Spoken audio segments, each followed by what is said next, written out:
If everyone you depend on disappeared tomorrow, what would still remain inside you? Your knowledge, your skills, your judgment, your ability to rebuild. That is why the most important relationship you may ever build is the relationship between your mind and knowledge. Stop spending your best years trying to become unforgettable to other people. Become so educated, capable, and wise that your future becomes impossible to ignore. This is where that transformation begins. Chapter 1. The day you choose knowledge over people, everything changes. There comes a moment in life when you begin to understand that constantly chasing people will never give you the security you are looking for.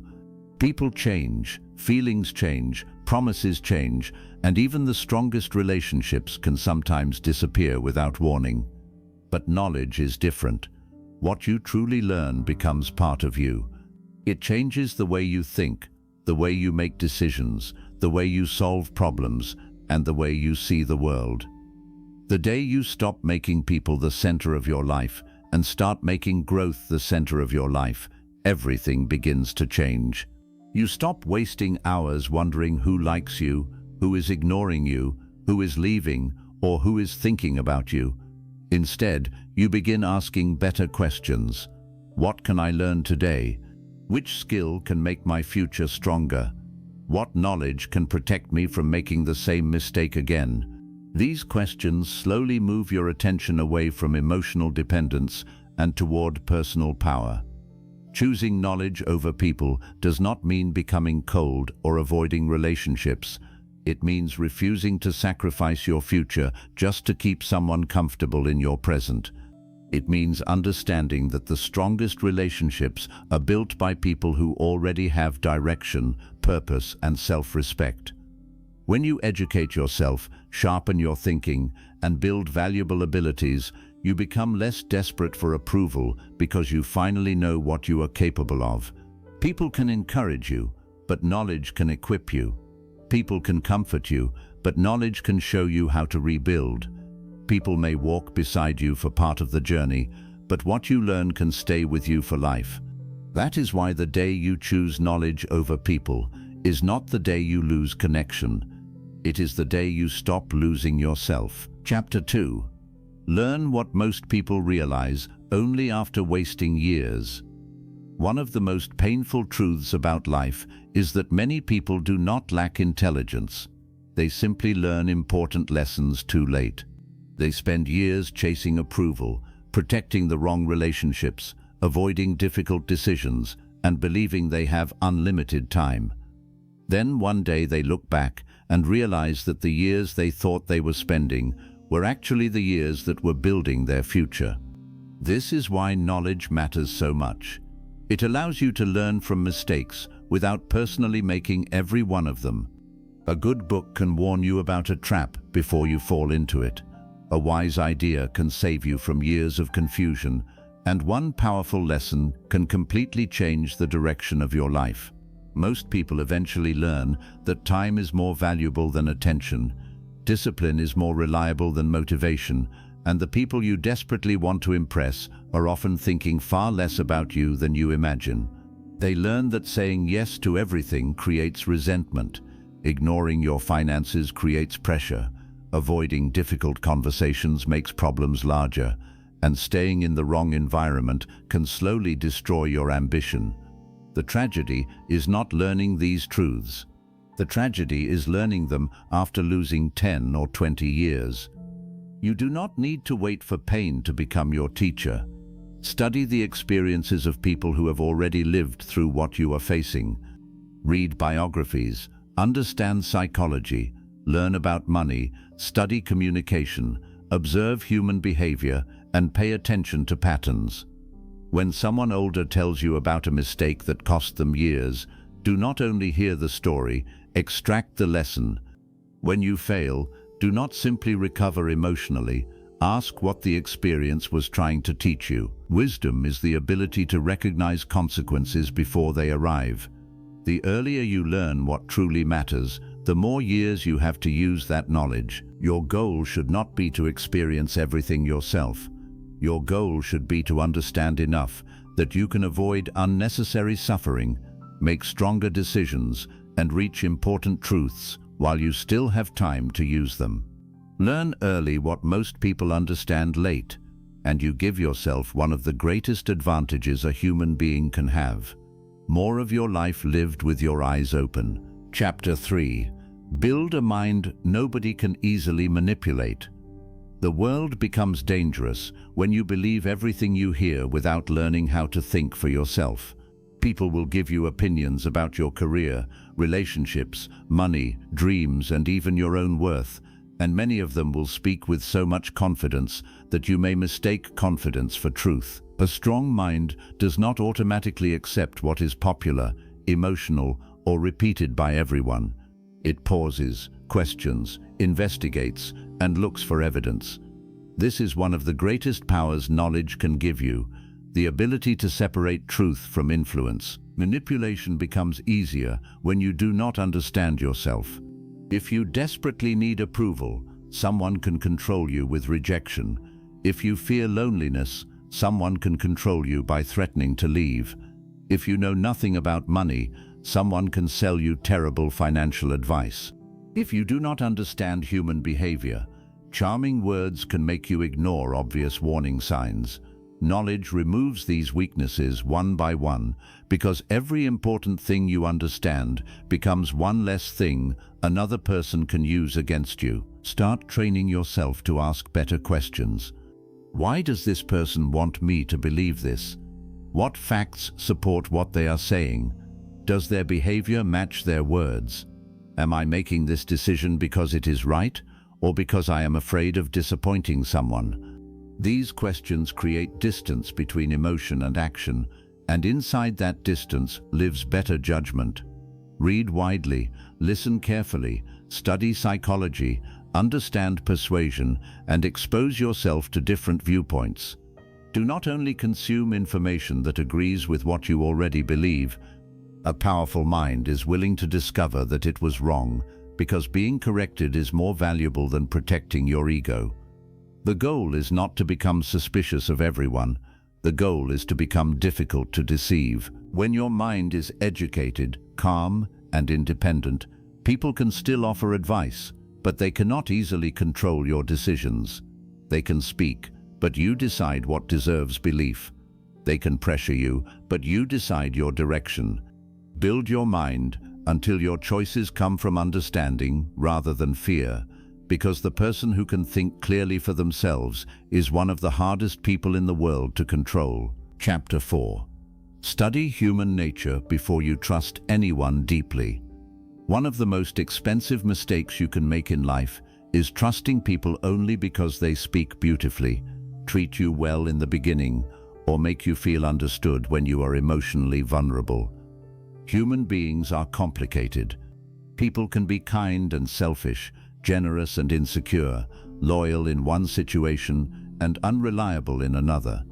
This does not mean you should become suspicious of everyone. It means you should become observant. Before you give someone deep access to your heart, your plans, your money, your secrets, or your future, learn how human nature actually works. Words are easy to produce. Patterns are harder to fake. Anyone can promise loyalty when nothing is being tested. Anyone can appear patient when everything is going their way. Anyone can speak about respect while they are getting exactly what they want. Character becomes visible when circumstances change. Watch how a person behaves when you disagree with them. Watch what happens when you say no. Notice whether they respect your boundaries or punish you for having them. Pay attention to how they speak about people who are no longer useful to them. Observe what they do when they are angry, jealous, embarrassed, challenged, or disappointed. These moments often reveal more than months of comfortable conversation. This is where knowledge becomes protection. When you understand basic human psychology, you stop being impressed by charm alone. You begin looking for consistency. You notice whether a person's actions repeatedly support their words. You understand that intense attention is not always genuine care, that constant compliments are not always respect, and that someone wanting immediate closeness is not always proof of a deep connection. Sometimes people create emotional intensity because they want fast access to your trust. Wisdom teaches you to slow down. Trust should grow at the speed of evidence. You do not have to reveal everything about yourself simply because someone asks. You do not have to explain every wound, every weakness, every family problem, every financial detail, or every private dream to prove that you are honest. Privacy is not dishonesty. Boundaries are not cruelty. Mature people understand that closeness is earned gradually. Many people suffer because they confuse familiarity with trustworthiness. You can know someone for years and still not truly understand their character. Time alone does not reveal people. Situations do. Pressure does. Responsibility does. Power does. Money does. Rejection does. Success does. Failure does. These conditions expose parts of human nature that normal conversation can hide. Notice how someone behaves when they gain power. Some people appear humble only while they need something. Give them authority and suddenly they become disrespectful. Others appear loyal while they depend on you but disappear when they no longer benefit. Some people celebrate your progress until your success becomes greater than theirs.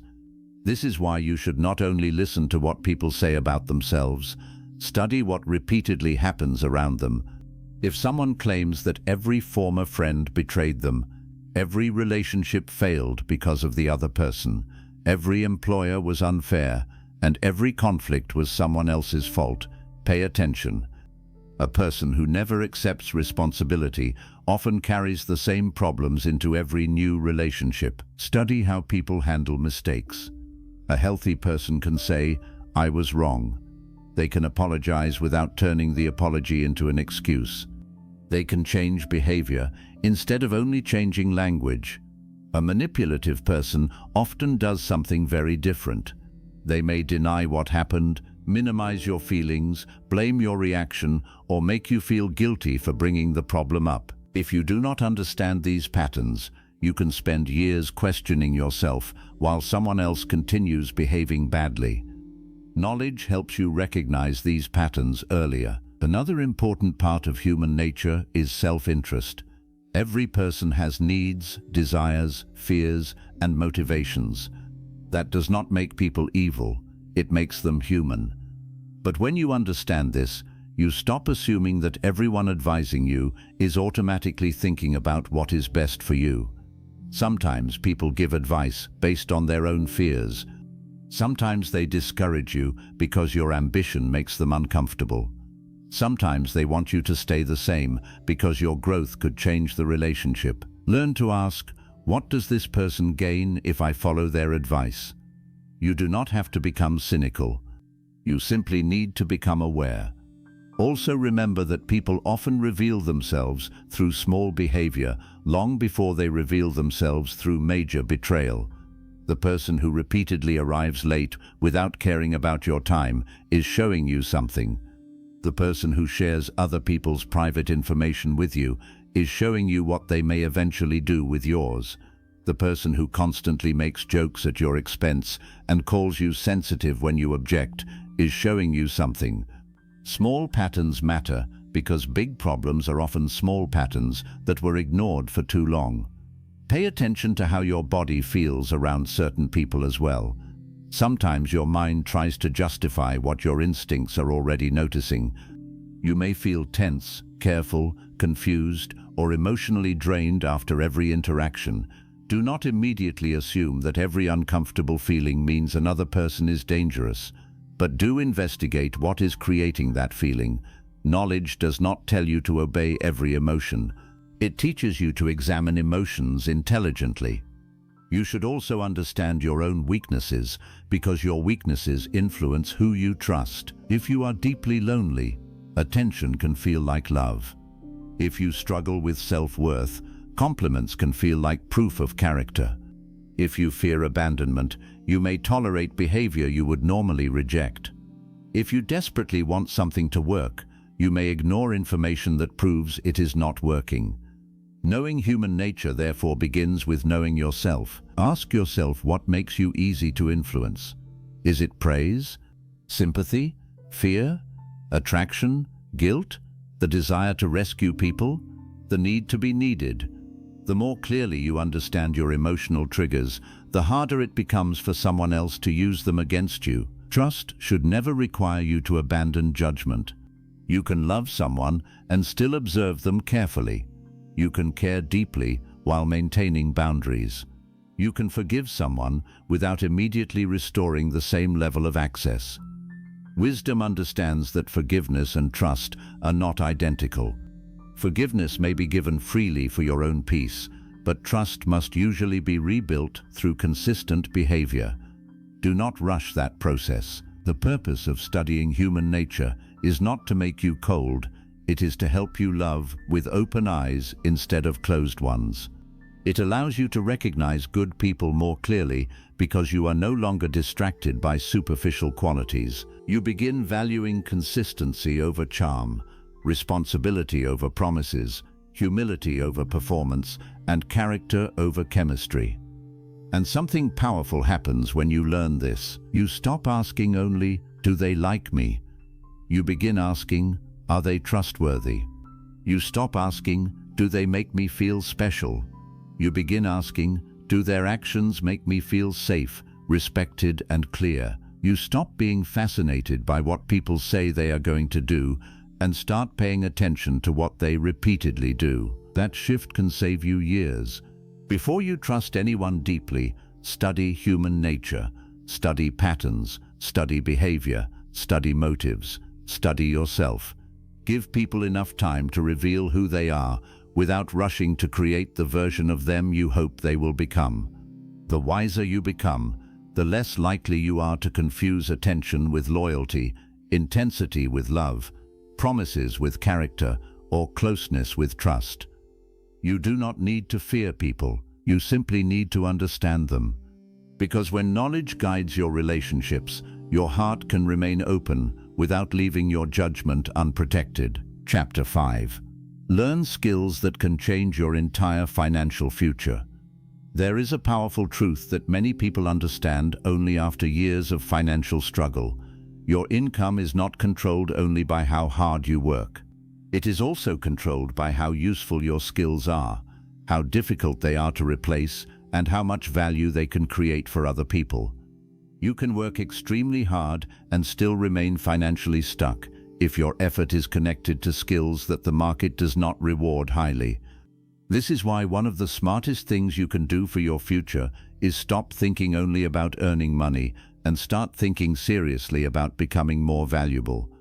Money often follows usefulness. The more problems you can solve, the more opportunities you can create for yourself. If you can communicate clearly, sell an idea, manage money intelligently, create something people want, solve technical problems, lead people, write persuasively, negotiate effectively, or understand how businesses grow, you begin carrying something that cannot easily be taken away from you. A job can disappear, a company can close, an industry can change, but a strong skill can travel with you into another opportunity. This is why your greatest financial asset may not be the money sitting in your bank account today. It may be the knowledge stored inside your mind. Think about two people who lose everything at the same time. One person has money, but very few useful skills. The other person understands sales, communication, marketing, problem-solving, technology, negotiation, and how to build relationships professionally. Both may suffer for a while, but the second person has a much stronger ability to rebuild. Why? Because their real wealth was not only what they owned, it was what they knew how to do. This is the kind of wealth you should begin building. Do not only ask, "How can I earn more this month?" Ask, "Which skill could increase my earning ability for the next 10 years?"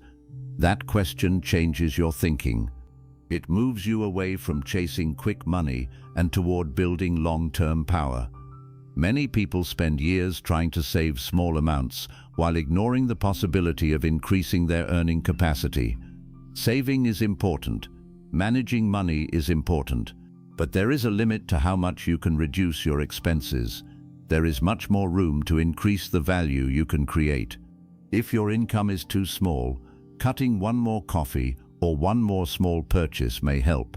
But learning a skill that increases your earning ability by 20, 30, or 50% can completely change your financial direction. The problem is that valuable skills usually require patience before they produce rewards. This is where most people quit. They begin learning something and expect immediate results. They take a course for a week and wonder why their income has not changed. They practice for a month and become frustrated because nobody is paying them yet. They compare themselves to someone who has been practicing for 5 years and decide they are not talented enough. But skill works like compound interest. The early progress often feels slow, but every hour of focused practice builds on the hours that came before it. What feels difficult today can become natural after hundreds of repetitions. What you struggle to understand today may become something people eventually pay you to explain. The question is whether you are willing to remain a student long enough to become valuable. Start by understanding the difference between consuming information and developing a skill. Watching hundreds of videos about business does not automatically make you good at business. Reading about communication does not automatically make you a strong communicator. Studying writing does not make you a writer until you actually write. Knowledge becomes economically powerful when it becomes ability. You must practice. If you want to become better at speaking, speak. If you want to become better at writing, write. If you want to learn sales, practice selling. If you want to learn design, create designs. If you want to understand business, study real businesses and build something small. Information is the beginning, not the destination. Choose skills that solve real problems. People rarely pay simply because you know something. They pay because your knowledge helps them achieve a result.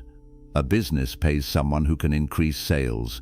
A client pays someone who can create better advertising. A company pays someone who can organize complicated information. A customer pays someone who can repair something, design something, teach something, improve something, or make a difficult process easier. So when you are deciding what to learn, ask yourself, what problem does this skill help someone solve? That question can save you years of random learning. Some skills are especially powerful because they improve almost everything else you do. Communication is one of them. You may have excellent ideas, but if you cannot explain them clearly, fewer people will understand your value. You may be extremely talented, but if you cannot communicate confidently in an interview, presentation, negotiation, or business conversation, other people may never recognize that talent. Learn how to speak clearly. Learn how to listen. Learn how to explain difficult ideas in simple language. Learn how to ask intelligent questions. Learn how to write messages that people actually understand. These may sound like ordinary abilities, but they influence careers, business, leadership, relationships, and opportunities. Sales is another skill many people misunderstand. They think selling means pressuring someone into buying something they do not want. Good selling is very different. It is understanding what someone needs, explaining value clearly, answering concerns, and helping them make a decision. Every career involves some form of selling. During an interview, you are communicating your value. When presenting an idea, you are selling the idea. When asking for a promotion, you are explaining why your contribution deserves greater compensation. If you cannot communicate value, you may remain invisible even when you are capable. Learn basic financial literacy as well. Making more money without understanding money can simply create larger mistakes. Learn how budgeting works. Learn the difference between assets and liabilities. Understand debt, interest, taxes, investing, risk, and the importance of keeping an emergency fund. You do not need to become a financial expert overnight, but you should understand enough to avoid making important financial decisions blindly. Many people work for money for decades without ever seriously studying how money works.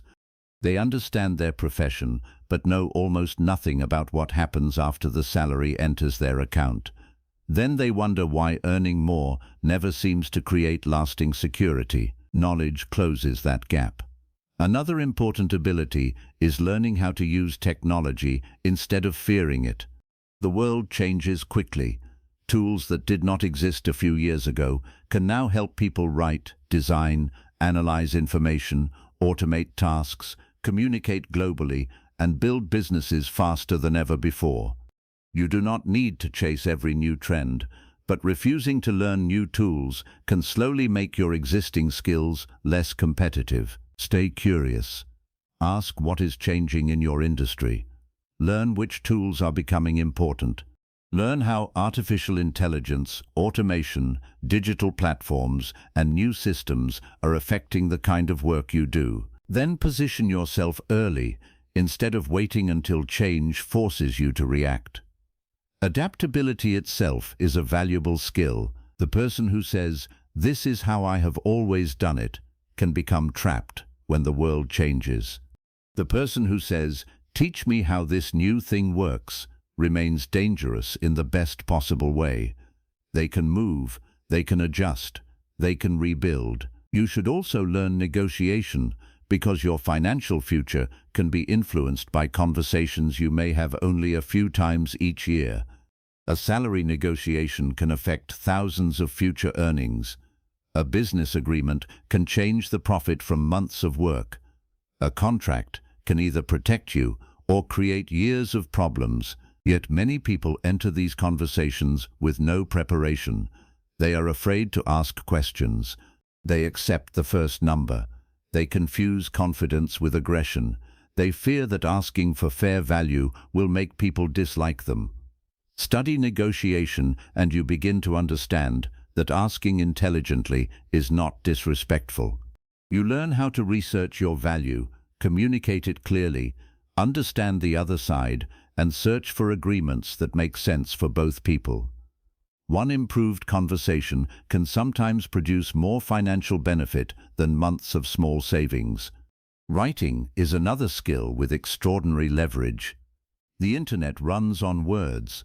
Businesses need emails, advertisements, scripts, websites, proposals, descriptions, presentations, educational material, social content, and sales pages. A person who can organize thoughts clearly and turn complicated ideas into understandable language has a skill that can be used across countless industries. You do not need to become a famous author. Learn how to make your words useful. Problem solving may be the most important skill behind all the others. The world pays people who can look at confusion and create clarity. When everyone else sees an obstacle, train yourself to ask, "What can be done here?" People who constantly complain about problems become emotionally exhausted by them. People who learn to solve problems become more valuable because problems are everywhere. Every business has problems. Every customer has problems. Every industry has inefficiencies. Every new technology creates new problems while solving old ones. Train your mind to find solutions. When something goes wrong at work, do not only report the problem. Whenever possible, bring possible solutions. When you notice something inefficient, ask how it could be improved. When you make a mistake, analyze what system could prevent the same mistake from happening again. This kind of thinking makes people remember you. But there is another important principle. Do not try to learn everything at once. Many ambitious people become addicted to starting. They begin programming on Monday, marketing on Wednesday, investing on Friday, and public speaking the following week. They constantly feel productive because they are consuming information, but they never remain with one skill long enough to become exceptional. Choose carefully and go deeper. A powerful approach is to build what could be called a skills stack. You do not always need to become the best person in the world at one thing. Sometimes becoming good at several complementary skills creates unusual value. Imagine someone who understands video editing, storytelling, marketing, communication, and basic business. None of those abilities alone may make them extraordinary, but together they can create a person capable of building something powerful. The combination matters. Ask yourself which 2 or 3 skills could strengthen each other in your career or business. Maybe technical knowledge combined with communication, maybe design combined with marketing, maybe writing combined with sales, maybe teaching combined with technology, maybe finance combined with data analysis. Your unique combination of abilities can become your advantage. Then create proof. Do not expect the world to believe you are skilled simply because you completed a course. Build something that demonstrates your ability. Create a portfolio. Complete projects. Help someone. Solve real problems. Document your results. Build examples that show what you can actually do. Certificates can tell people what you studied. Results tell people what you can produce. This is especially important if you are trying to enter a new field. You may not have years of experience, but you can still show initiative. You can create sample projects, study real problems, volunteer strategically, freelance, or build something independently. Do not wait for permission to practice. There is also something important you must understand about money and relationships. Sometimes people stay financially weak because too much of their energy is being consumed by emotional drama. They spend hours arguing, waiting for messages, checking someone's attention, recovering from conflict, or trying to keep people who are constantly draining them. That energy has a cost. Imagine using even half of those hours to develop a skill. Imagine where you could be 1 year from now if the time spent chasing unavailable people was invested into becoming more valuable. This is what choosing knowledge over relationships truly means. It does not mean you never love anyone. It means you understand that your future deserves time too. You can care about people without handing them every hour of your life. Protect your learning time. Even 1 focused hour every day becomes more than 300 hours in a year. Think about what 300 serious hours could do for 1 carefully chosen skill. That is enough time to move far beyond the beginner stage in many areas. If the practice is focused and consistent, the transformation will not always be exciting. Some days you will be bored. Some lessons will be difficult.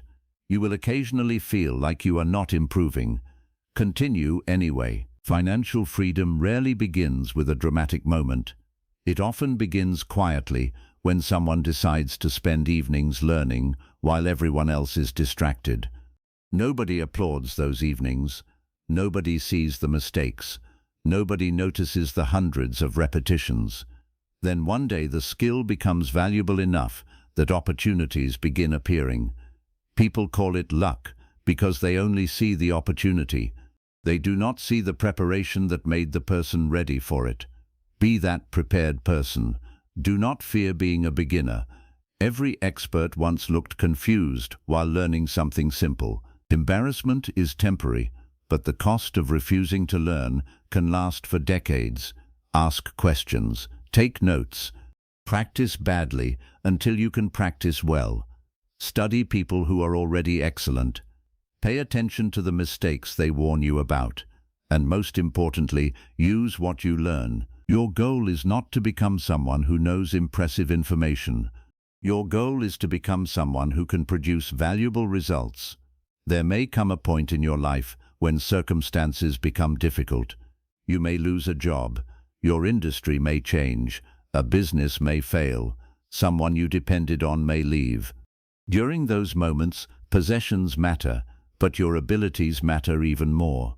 If you can communicate, create, sell, solve, adapt, learn, and rebuild, you are never completely starting from zero. You are starting from experience.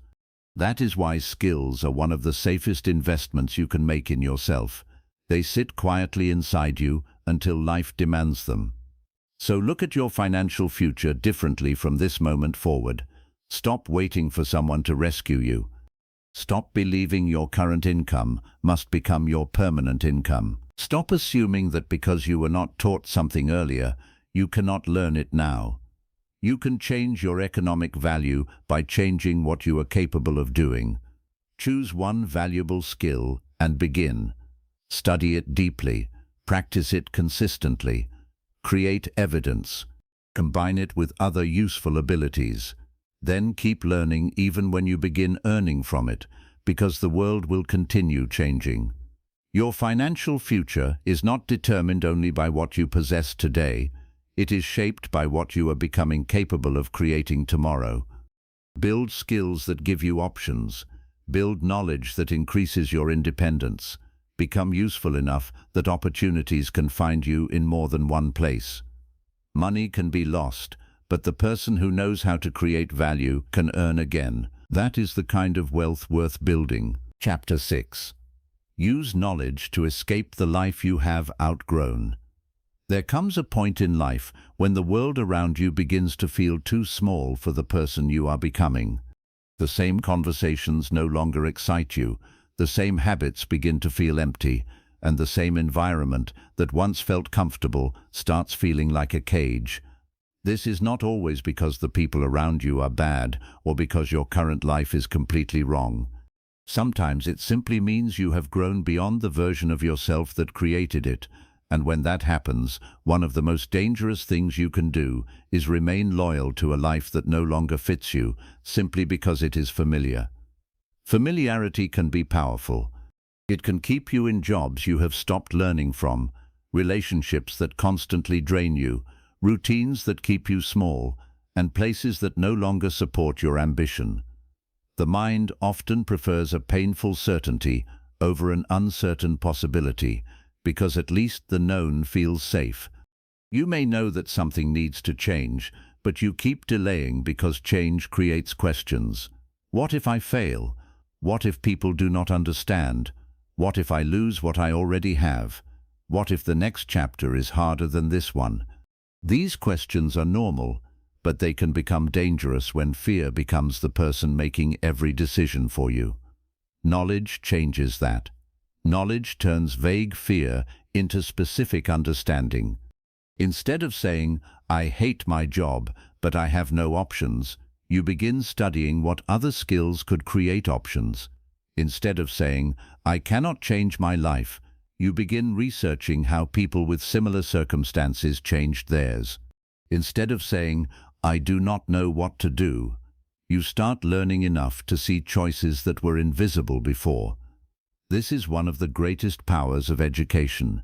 It expands your map of reality. A person who knows only one road can feel trapped when that road is blocked. A person who understands 10 roads can adapt. This is why knowledge creates freedom long before money does. It changes what you believe is possible. You may be living inside limitations that are not actually permanent. They may simply be limitations you have never learned how to overcome. Maybe nobody taught you how to build a career outside the path you were given. Maybe you never learned how to manage money, so financial pressure keeps making decisions for you. Maybe you were raised in an environment where everyone treated exhaustion as normal and ambition as unrealistic. Maybe people around you constantly told you to be grateful for what you have whenever you expressed a desire for something better. Gratitude is important, but gratitude does not require stagnation. You can appreciate your current life and still know you are capable of building a better one. The mistake is believing that wanting growth means disrespecting your past. It does not. Sometimes the best way to honor everything you survived is to refuse to remain trapped inside it. Look at your life carefully. Which part of it have you already outgrown? Do not answer emotionally. Observe honestly. Maybe it is your environment. Perhaps every conversation around you is about gossip, complaints, entertainment, and other people's lives, while your mind is hungry for ideas, business, creativity, purpose, and growth. You try to talk about your goals, and people laugh. You share something you are learning, and they change the subject. You describe the future you want, and someone immediately explains why it probably will not work. You do not necessarily need to hate these people. You simply need to understand that an environment can become too small for your ambition. If you spend enough time around people who have accepted a certain limitation, that limitation can begin to feel like reality. Knowledge breaks this illusion. Read about people who started where you are. Study people who changed careers late in life. Learn from people who rebuilt financially after losing everything. Study those who entered industries without connections, moved beyond difficult environments, learned new languages, built businesses, created new identities, or completely changed the direction of their lives. Not because you need to copy their exact path, but because evidence expands belief. Once your mind sees that something has been done, it becomes harder to believe that it is impossible. This matters because your current environment may not contain examples of the future you want. Imagine growing up in a place where nobody owns a business. If everyone around you works the same type of job, entrepreneurship may seem mysterious or unrealistic. But once you study business, listen to founders, learn basic economics, understand customers, and see how ordinary businesses actually operate, the mystery begins disappearing. The same is true for nearly every area of life. Ignorance makes things look impossible. Knowledge breaks large problems into learnable pieces. You may believe that changing your career is impossible until you learn which qualifications are actually required. You may believe investing is only for rich people until you study how it works. You may believe you are bad at communication until you discover that communication is a skill that can be trained. You may believe you will always feel lost until you begin understanding how habits, goals, identity, and decision-making actually work. What once felt like destiny may simply be a lack of information. That realization can change everything, but knowledge alone will not rescue you if you use it only for entertainment. Some people spend years consuming self-improvement content while their life remains exactly the same. They know hundreds of ideas, they can quote books, they understand every productivity technique. They watch videos about discipline, confidence, money, relationships, and success. But they never move. Information becomes another form of procrastination. Do not become a collector of knowledge, become a user of knowledge. Every useful thing you learn should eventually change something about how you act. If you learn about budgeting, build a budget. If you learn a new professional skill, create something with it. If you discover that your environment is destroying your concentration, change your environment where possible. If you learn that your habits are keeping you weak, replace one. If you understand that a relationship is repeatedly damaging your peace, create a boundary. Knowledge becomes power only when it enters behavior. This is where escaping an old life becomes uncomfortable, because eventually you must stop studying the door and actually walk through it. You will have to make decisions. You may have to say no to people who are used to hearing yes. You may have to spend less time with friends who do not understand your priorities. You may have to wake up earlier, study at night, save money, practice in silence, or accept being a beginner again. You may have to tolerate a season where your old life no longer feels right, but your new life is not fully built yet. This middle period is difficult. You have outgrown what you were, but you have not yet become what you are trying to become. Many people turn back here. They mistake discomfort for a sign that they made the wrong decision. They become lonely and return to old environments. They become tired and abandon new routines. They encounter one failure and assume the old life was safer. You must understand that transition is supposed to feel uncertain. When you are rebuilding your identity, there will be moments where neither the past nor the future feels completely comfortable. Keep learning. Knowledge gives you something stable to hold while everything else is changing. Instead of asking, "Do I feel confident yet?" ask, "What do I need to understand next?" Confidence often arrives after competence. If you want to change careers, research the field, learn the required skills, study job descriptions, talk to people doing the work, build small projects, understand the language of the industry, identify gaps in your ability, and close them one by one. This approach is less exciting than simply saying, "Follow your dream." But it is far more powerful because it gives the dream structure. You do not need blind courage, you need informed courage.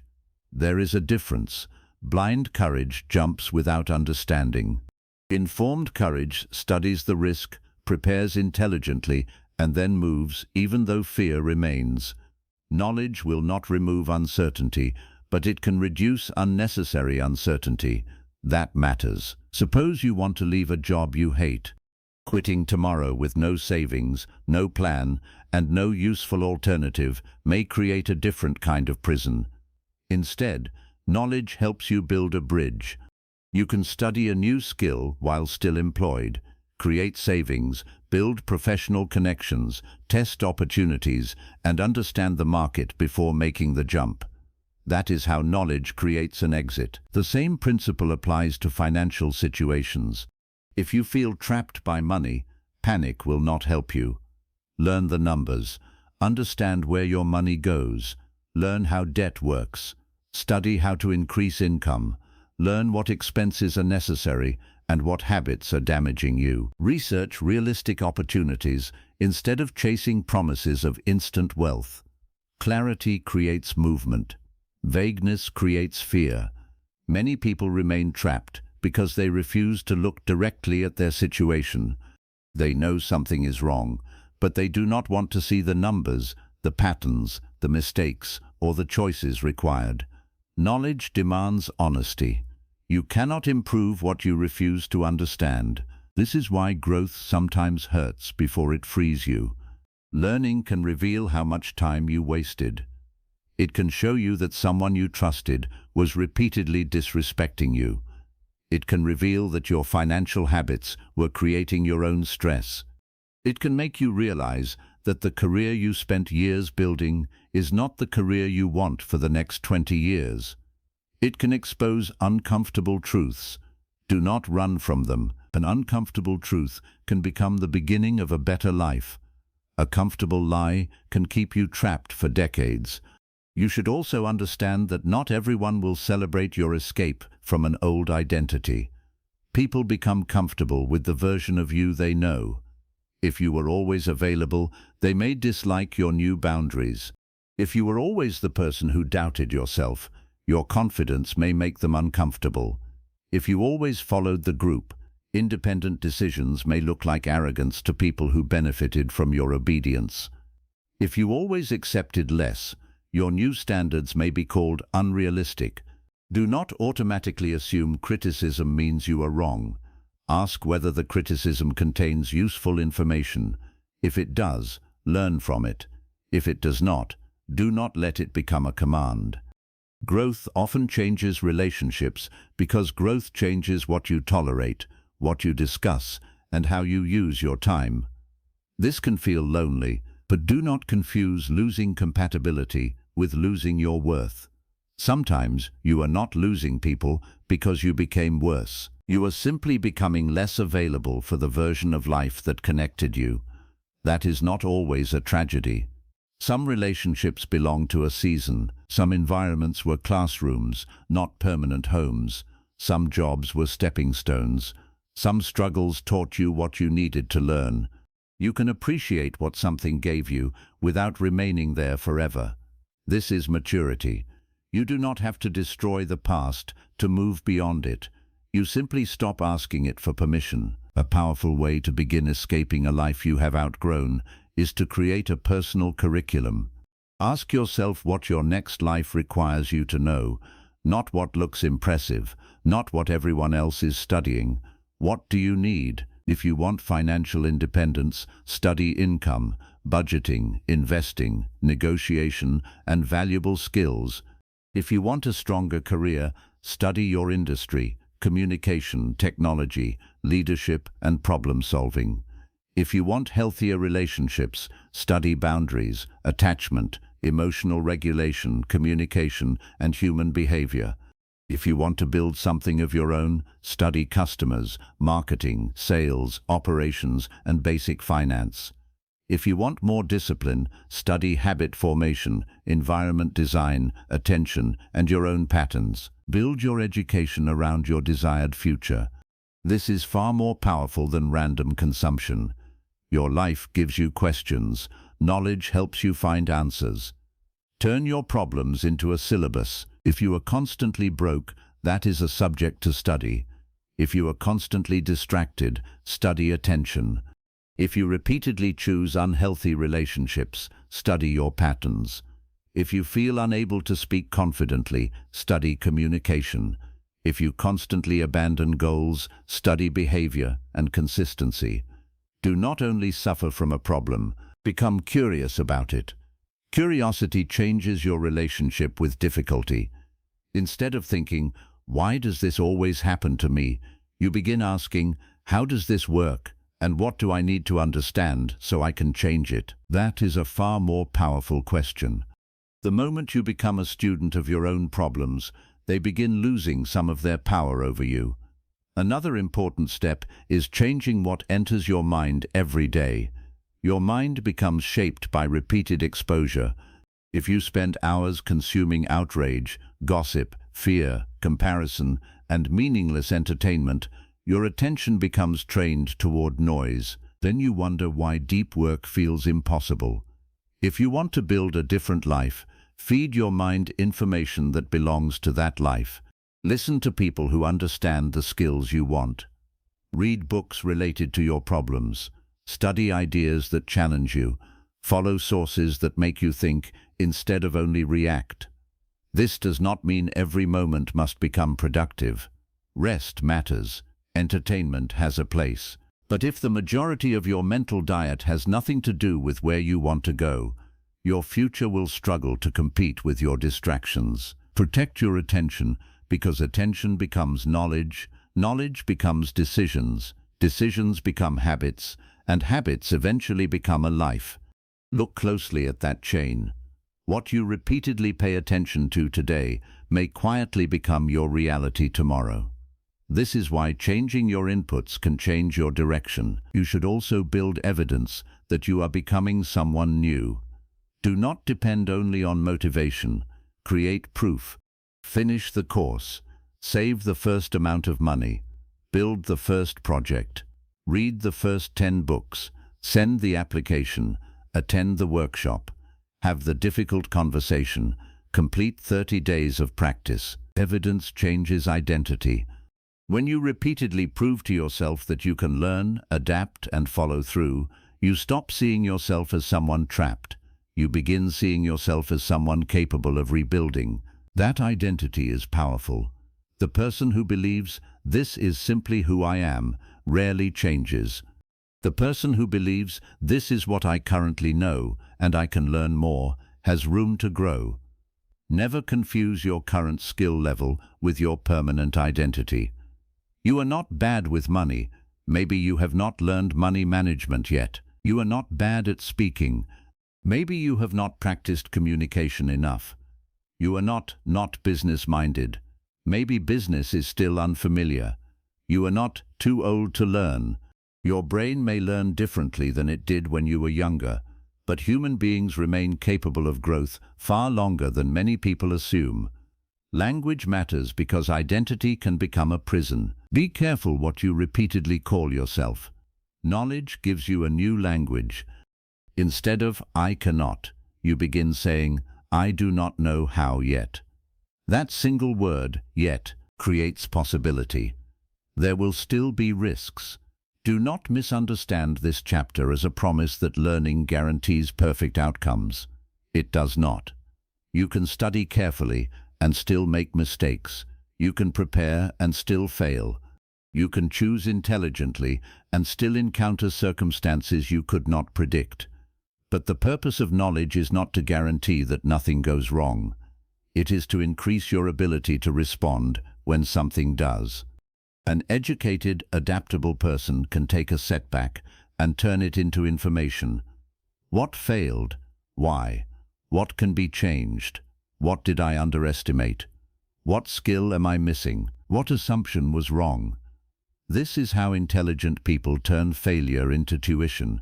They refuse to pay for the same lesson twice. Every setback becomes data. Every mistake becomes a teacher. Every difficult season adds to the map.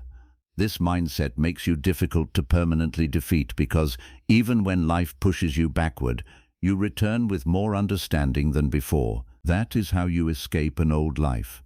Not with one dramatic decision, but with repeated learning, followed by repeated action.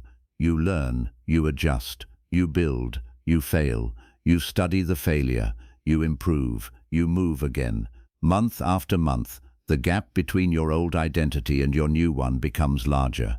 Then one day something strange happens.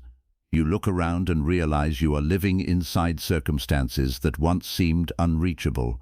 The conversations are different, your habits are different, your skills are different, your income may be different, your confidence is different. The way you respond to problems is different. And perhaps the most powerful part is that your old life may still exist somewhere, but it no longer owns you. You can remember it without wanting to return. That is growth. Do not wait for someone to come and pull you into your next life. People may help you, mentors may guide you, friends may encourage you, opportunities may appear. But you must prepare yourself to recognize and use them. Knowledge is part of that preparation. It makes you ready. A person who has spent years learning may recognize an opportunity that everyone else ignores. A person who understands themselves may recognize a harmful pattern before repeating it. A person who understands money may use an opportunity wisely instead of wasting it. A person who understands communication may create relationships that open doors. Knowledge allows you to see more, and when you can see more, you can choose more. Remember this when you feel trapped. You do not have to know the entire path. You only need to learn enough to find the next useful step. Then learn again. Your new life may begin with one book, one course, one conversation, one new habit, or one difficult truth you finally stop avoiding. Small learning can create large consequences when applied consistently. Never underestimate what can happen when a person decides to educate themselves beyond their environment. You can outgrow the beliefs you inherited. You can outgrow the habits you copied. You can outgrow the fears that were handed to you. You can outgrow a career that no longer fits. You can outgrow a version of yourself that survived by staying small, and you are allowed to. Growth is not betrayal. Improvement is not arrogance. Wanting more from your own potential is not ingratitude. The goal is not to become better than the people around you. The goal is to become better equipped than you were yesterday. So when your current life begins feeling too small, do not immediately panic. Become curious. What is this discomfort trying to tell you? What do you need to learn? What skill is missing? What truth are you avoiding? What possibility have you never seriously researched? What would your next chapter require from you? Study those questions. Build the answers slowly, then act. The life you have outgrown does not have to become the life you die inside. Knowledge can become your bridge.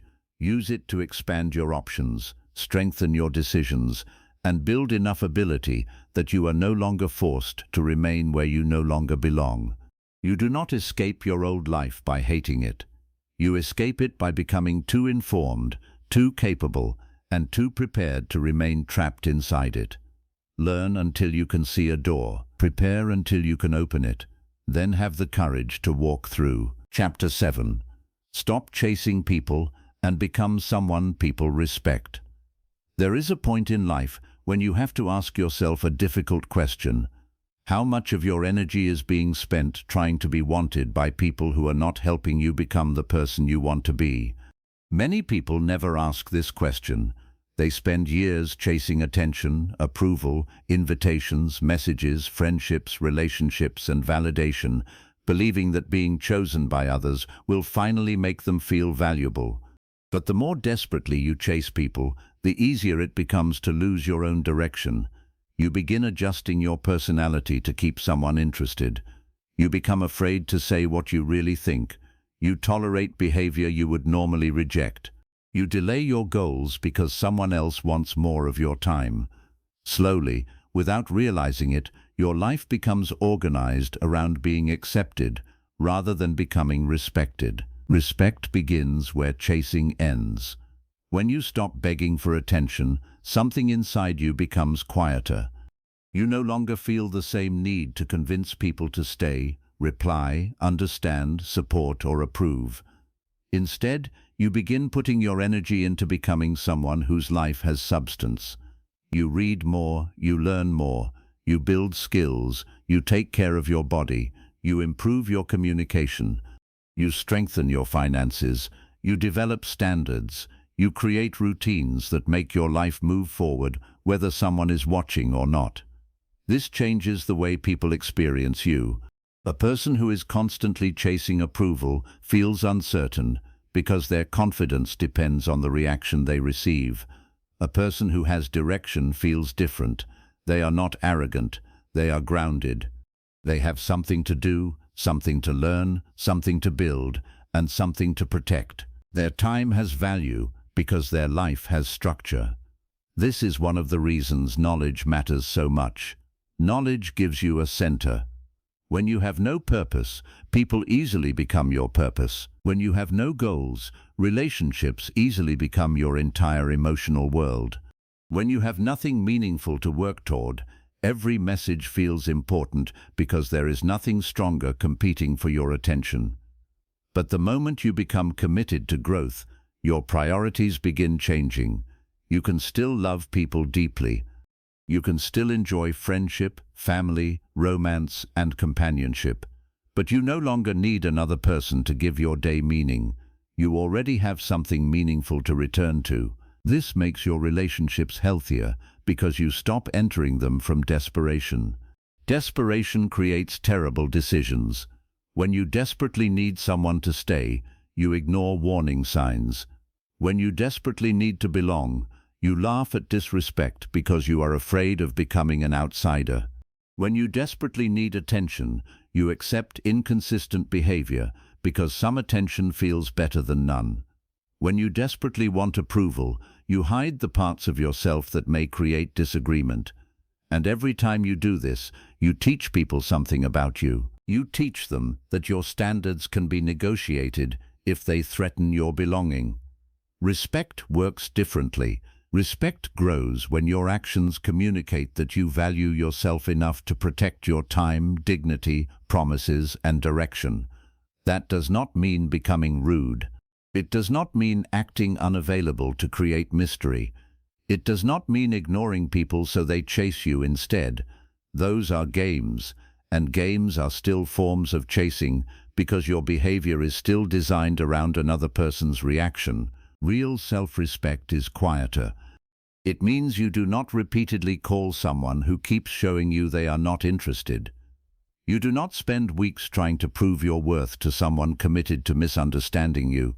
You do not abandon your responsibilities whenever another person suddenly wants your attention. You do not reveal everything about yourself to people who have not earned your trust. You do not allow loneliness to negotiate standards that took years to build. And you do not keep returning to situations that repeatedly damage your dignity simply because you remember a few good moments. This is not coldness. This is maturity. The world teaches many people to chase popularity instead of substance. They want to be known, invited, noticed, admired, followed, and praised, but popularity is fragile because it exists inside other people's minds. Respect is stronger because much of it is built through what you repeatedly do. People respect reliability. They respect competence. They respect calmness under pressure. They respect someone who keeps their word. They respect someone who knows something useful. They respect someone who can disagree without becoming childish. They respect someone who does not abandon their principles every time the crowd changes direction. These qualities are built, not requested. You cannot demand genuine respect from the world while refusing to develop the qualities that create it. This is why your focus should shift from "how do I make people value me" to "what kind of person naturally carries value?" That question creates a completely different life. Start with competence. There is something deeply powerful about being good at something. When you have a skill you have earned through years of effort, it changes the way you carry yourself. You do not need to constantly announce your value because you have evidence of it. Maybe you know how to solve difficult problems. Maybe you can explain ideas clearly. Maybe you understand business. Maybe you can build, repair, teach, write, design, lead, organize, sell, or create. It does not matter which skill you choose. What matters is that you become capable. Capability creates a kind of confidence that compliments cannot provide. Someone can compliment your appearance today and ignore you tomorrow, but if you spent years mastering communication, that ability is still yours. Someone can stop inviting you, but they cannot remove the discipline you built. Someone can decide they no longer want a relationship with you, but they cannot take the knowledge inside your mind. This is why building yourself is more stable than chasing people. Your confidence begins coming from evidence instead of attention. Another important quality is emotional control. People naturally respect someone who does not collapse every time life becomes uncomfortable. This does not mean you should suppress emotions or pretend nothing hurts. It means you learn not to hand temporary emotions permanent control over your actions. If someone criticizes you, you do not immediately explode. If someone ignores you, you do not immediately assume your worth disappeared. If someone leaves, you allow yourself to feel the loss without destroying your future, trying to bring them back. If someone disagrees, you do not automatically turn disagreement into war. Emotional control creates strength because it makes you less predictable to manipulation. Imagine how much power another person has over you if one message can destroy your concentration for an entire day. Imagine how easy it is to control you if the threat of rejection can make you abandon your standards. This is why inner stability matters. The less easily your emotional state can be controlled from the outside, the more freedom you have on the inside. Develop that stability through knowledge. Learn how emotions work. Understand your triggers. Notice patterns. Learn to pause before responding. Understand the difference between feeling rejected and actually being worthless. Understand that discomfort does not automatically mean danger. Understand that another person's opinion is information, not a verdict. The more clearly you understand yourself, the less likely you are to become a prisoner of every social reaction. Respect also grows when you become a person of your word. Many people make promises easily because words are free. They tell themselves they will wake up earlier, start learning, stop wasting money, exercise, finish a project, or leave an unhealthy situation. Then they repeatedly break those promises. Every broken promise teaches the mind something dangerous. My own words do not matter. Eventually, this damages self-respect. If you cannot trust yourself to do what you say, confidence becomes difficult because deep inside you know your intentions are unreliable. So begin rebuilding that trust. Make smaller promises and keep them. If you say you will study for 30 minutes, study. If you say you will complete one page, complete it. If you say you will stop messaging someone who repeatedly disrespects you, protect that decision. If you say you will save a certain amount, follow the plan. Your mind watches your behavior. Each time your actions match your word, you strengthen your identity. This creates something others can sense. You become less desperate because you know you can rely on yourself. Reliability creates dignity. Another way to earn respect is learning when to speak and when to remain silent. Many people lose respect because they feel the need to explain themselves constantly. They explain why they are busy. They explain why they said no. They explain their ambitions to people who already decided not to understand. They explain their boundaries repeatedly to people whose real problem is not confusion, but resistance. You do not need to turn every decision into a debate. Sometimes a calm no is enough. Sometimes silence is enough. Sometimes distance is enough. Your energy is limited. Spend it where explanation has a chance of creating understanding. Do not waste hours arguing with someone who benefits from misunderstanding you. This does not mean communication is unimportant. Good communication matters enormously, but communication only works when both sides are willing to understand. Respect also requires you to stop oversharing. A person does not become close to you simply because they know everything about you. Sometimes people reveal deeply personal information too quickly because vulnerability creates the feeling of instant intimacy. But emotional exposure is not the same as trust. There are parts of your life that should be protected. Your next move does not need an audience. Your financial details do not need to become casual conversation. Your deepest wounds do not belong to everyone who asks why you seem quiet. Your goals sometimes need silence before they need applause. You become more peaceful when you stop turning your entire internal world into public property. This is especially important when you are building something. The early stages of a goal are fragile. You have not yet built strong evidence. One careless comment can create unnecessary doubt. Someone laughs at your plan, and suddenly you begin questioning something you were excited about yesterday. Sometimes the best thing you can do is work quietly until your results are strong enough to speak for themselves. You do not need to announce every transformation while it is still becoming real. Build first, speak later. Another powerful shift is learning to stop performing for people who are not paying attention anyway. Most people are far more focused on themselves than you realize. They are thinking about their problems, their appearance, their insecurities, their money, their relationships, and their future. Yet people waste enormous amounts of energy imagining they are constantly being judged. They choose clothes for approval. They choose careers because of what relatives may think. They stay in relationships because they are afraid of looking like they failed. They buy things they cannot afford to impress people who will forget about them a few minutes later. This is one of the most expensive traps of social approval. You can spend your entire life performing for an audience that was barely watching. Knowledge frees you because it teaches perspective. You begin understanding that the goal is not to create a life that looks impressive from the outside. The goal is to create a life that actually works from the inside. A beautiful image with terrible finances is not success. A relationship admired by everyone but filled with disrespect is not success. A prestigious career that destroys your health and leaves you empty may not be success for you. You must learn to define your own life. The more you understand yourself, the less easily society can sell you definitions that do not fit.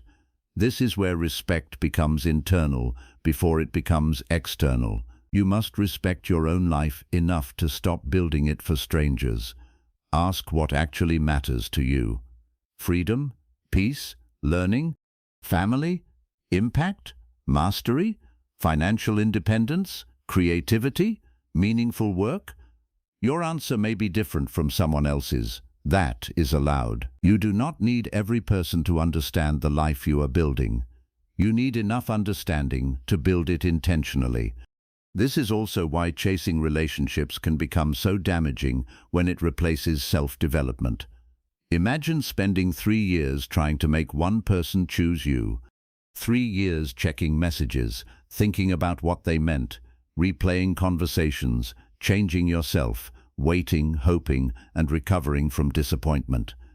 Now imagine if a significant part of that mental energy had gone into learning a language, building a business, mastering a skill, improving your health, strengthening your finances, or creating something valuable.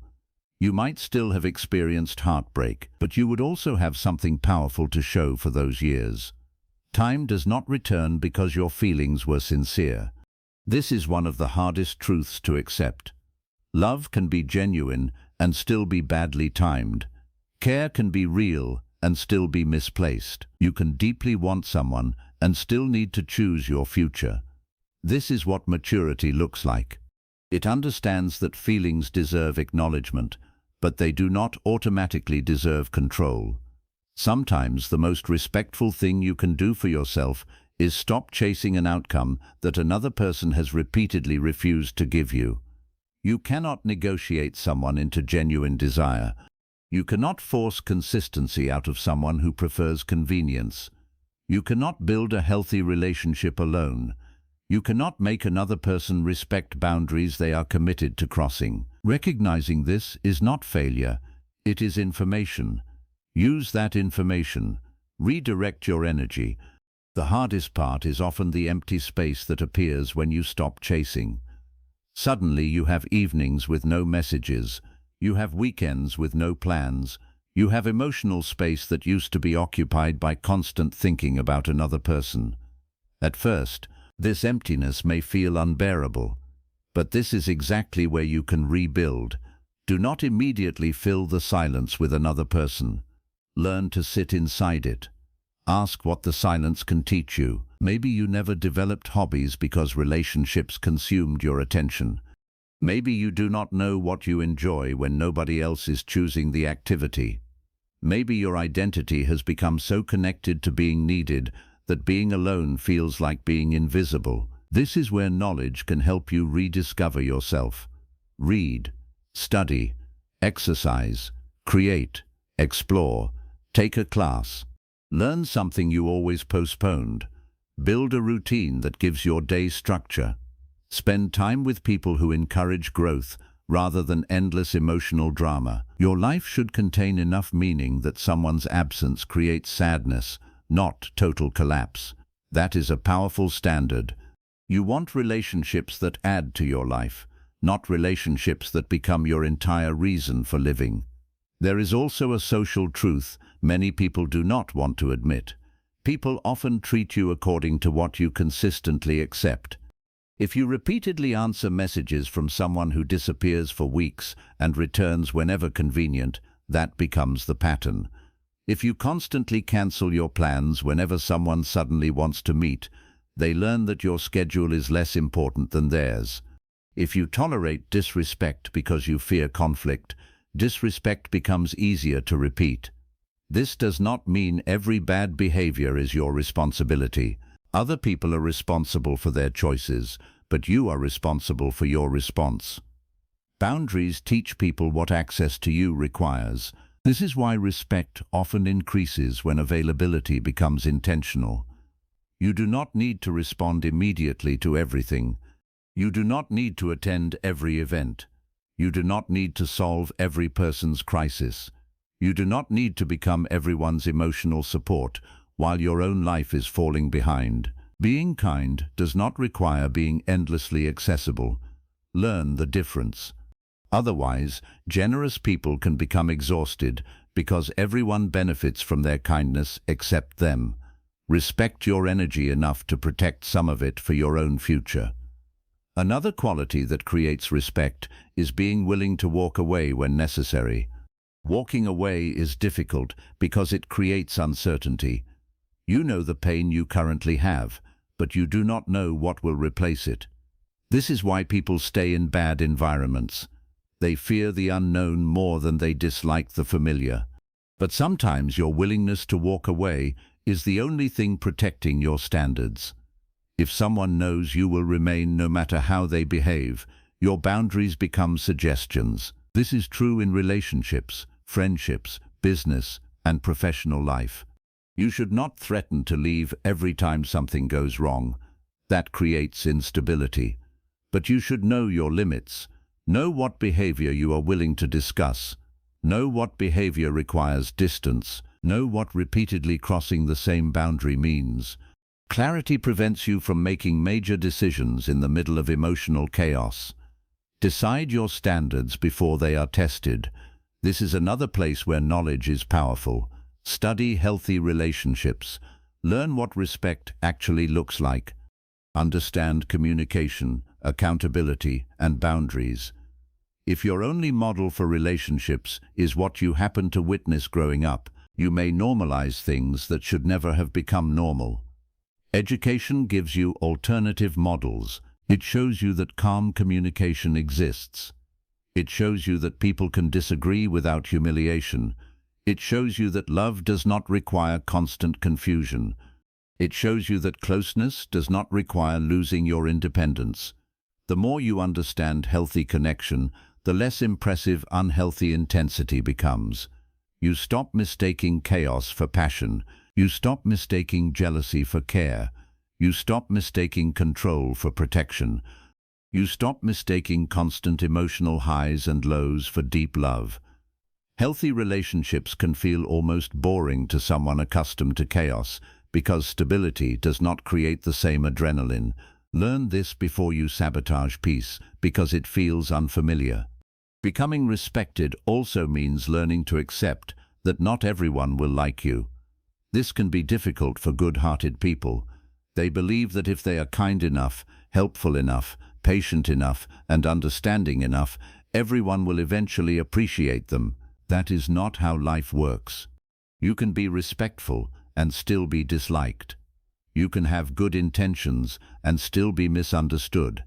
You can do the right thing and still disappoint someone. You can set a healthy boundary and still be called selfish by the person who benefited from your lack of one. If your goal is universal approval, you will eventually betray yourself because approval from different people often requires opposite behavior. One person wants you available, another wants you ambitious, one wants you quiet, another wants you outspoken, one wants you traditional, another wants you different. You cannot satisfy all of them, so decide whose judgment deserves weight. Listen most carefully to people who are wise, honest, and invested in your growth. Listen less to people who criticize everything while building nothing. Not every opinion deserves equal space inside your mind. This does not mean surround yourself only with praise. You need people who can challenge you. But there is a difference between useful correction and constant discouragement. Useful correction gives you something to work with. It points to behavior. It explains consequences. It may be uncomfortable, but it helps you improve. Destructive criticism attacks identity. It mocks. It humiliates. It wants you smaller. Learn the difference, then use feedback intelligently. A respected person is teachable without becoming controlled. They can hear criticism without immediately collapsing or becoming defensive. They ask, "Is there something here I need to learn?" If yes, they improve. If no, they move on. This ability is rare. Most people either reject all criticism or accept all criticism. Both are dangerous. Wisdom helps you filter. Another major part of respect is how you use your time. Time reveals priorities more honestly than words. You can say learning matters to you, but if entertainment receives 4 hours and study receives 10 minutes, your schedule is telling the truth. You can say your future matters, but if every social invitation automatically destroys your routine, your behavior is telling the truth. You can say you want financial freedom, but if you spend before saving and refuse to learn new skills, your habits are telling the truth. Respect your goals enough to give them time. This may mean disappointing people occasionally. You may need to decline plans. You may need to leave a conversation earlier. You may need to become less available during a difficult season. You may need to say, "I cannot do that tonight. I have work to finish." People who genuinely respect you will eventually understand that your life has responsibilities. People who only value your availability may complain. Let their reaction teach you something. The goal is not to become isolated. Balance matters. Relationships are part of a good life, but your social life should not consume the future you are trying to build. There is another form of chasing that looks very different, constantly trying to prove people wrong. Someone doubts you, so you become obsessed with succeeding just to make them regret it. Someone rejects you, so you imagine becoming rich, attractive, or powerful enough that they will come back. At first, this can create motivation, but eventually it becomes another prison because your life is still organized around someone else's opinion. Do not spend your future trying to win arguments with your past. Build for yourself. Learn because knowledge makes your life larger. Earn because independence gives you choices. Improve your body because health matters. Create because you have something worth creating. Become disciplined because you respect your future. If someone who doubted you eventually notices, fine, but their reaction should not be the reward. The reward is becoming someone you are proud to depend on. That is freedom. You no longer need revenge because your life has become too meaningful to organize around resentment.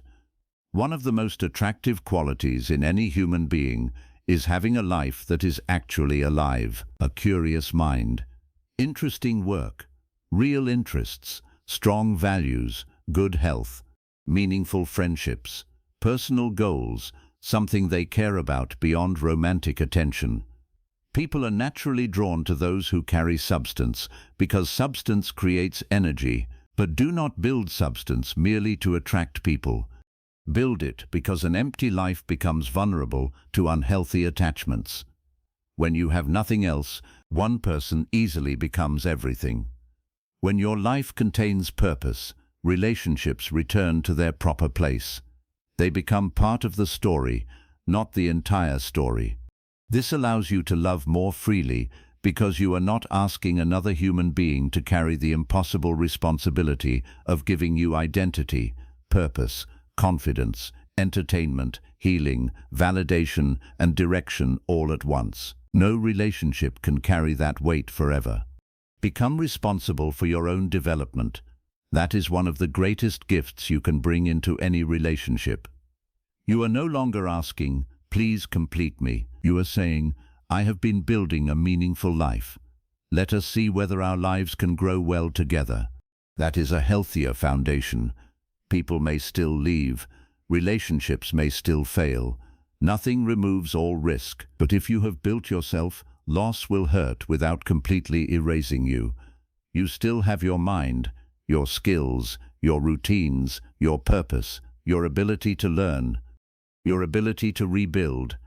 This is why self-development is not selfish. It protects your future from becoming dependent on one person's decision.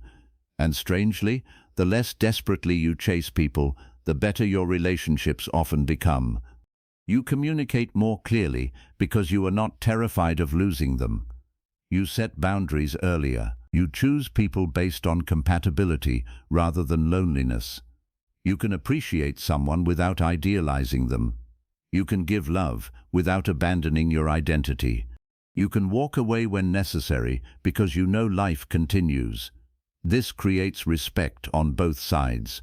People know that you are there because you choose the relationship, not because you believe you cannot survive without it. There is strength in that choice.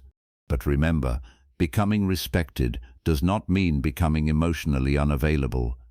Do not use self-improvement as armor.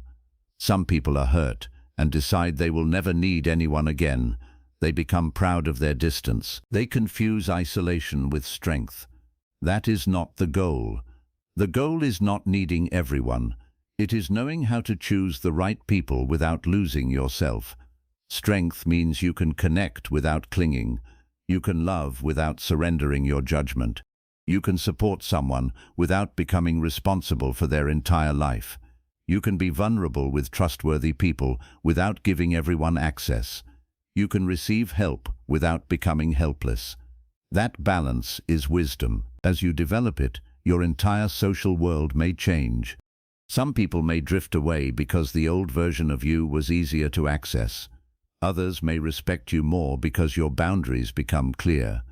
You may attract people who value growth because growth is now visible in the way you live. Your conversations may become deeper. Your standards may rise. Your circle may become smaller but stronger. Do not fear this. Quantity is not the same as quality. Being surrounded by people does not guarantee that you are understood. Having hundreds of contacts does not mean you have genuine support. Focus on connection that has character. Choose people who can celebrate your growth. People who tell you the truth respectfully. People who respect your time. People who have direction of their own. People who do not punish you for becoming better, and become that kind of person in return. Do not demand qualities you refuse to develop yourself. If you want loyal friends, practice loyalty. If you want respectful relationships, learn to communicate respectfully.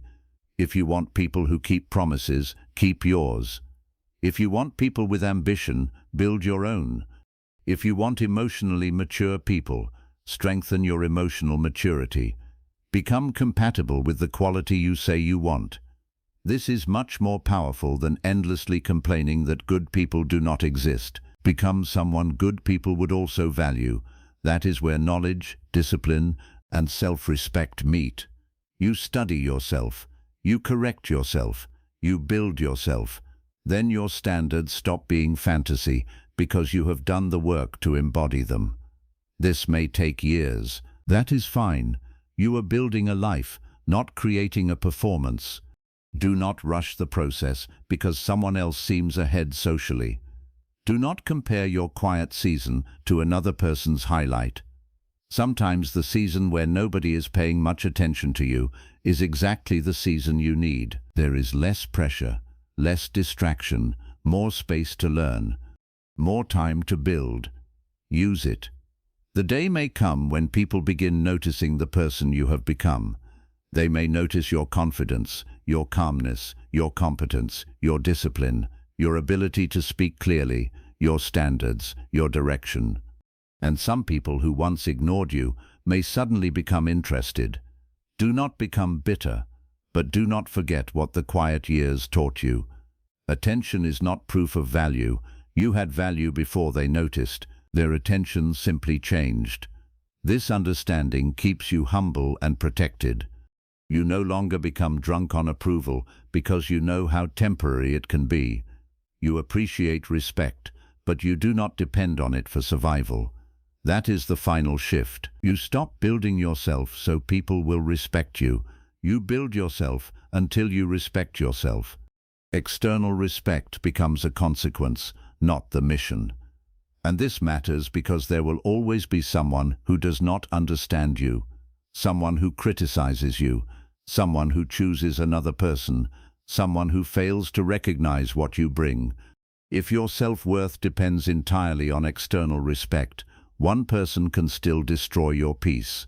But when your own respect is based on the evidence of how you live, disagreement becomes easier to handle. You know whether you are working. You know whether you are learning. You know whether you are keeping your promises. You know whether you are becoming more capable. You know whether you are living according to your values. That internal evidence is powerful. So stop chasing people. Not because people do not matter. They do. But your future matters too. Your mind matters. Your time matters. Your dignity matters. Your dignity matters. Your potential matters. Build a life with enough purpose that attention becomes optional. Build skills that make you useful. Build knowledge that makes you difficult to fool. Build emotional control that keeps temporary reactions from controlling permanent decisions. Build standards that protect your peace. Build a reputation for keeping your word. Build relationships that respect who you are becoming. And most importantly, build a version of yourself you no longer feel compelled to abandon just to keep somebody else. One day you will look back and realize that the moment you stopped asking everyone to choose you was the moment you finally began choosing your own future. That is when respect changes. You stop demanding it. You start embodying the qualities that naturally create it. And when you become someone whose mind is strong, whose word means something, whose time has purpose, whose skills create value, and whose life keeps moving with or without applause, you no longer need to chase people to feel important. You already know what you are building, and that knowledge changes the way you walk through the world. Chapter 8. Build so much knowledge that your future becomes unrecognizable. There is a version of your future that will never exist unless you become willing to outgrow the way you think today. Most people want a different life while protecting the same habits, the same beliefs, the same distractions, the same fears, and the same level of knowledge that created their current reality. They want better results without becoming a different person. But real transformation does not work that way. If you want your future to become unrecognizable, then your mind must eventually become unrecognizable from the mind you have now. That does not mean you must reject who you are. It means you must refuse to stop developing. Think about what could happen if you spent the next 5 years deliberately increasing the quality of your thinking, not randomly consuming information, but seriously educating yourself in the areas that shape your life. Imagine understanding money better than you do today. Imagine communicating with more clarity. Imagine recognizing unhealthy human behavior earlier. Imagine becoming disciplined enough to protect your time without constant internal battles.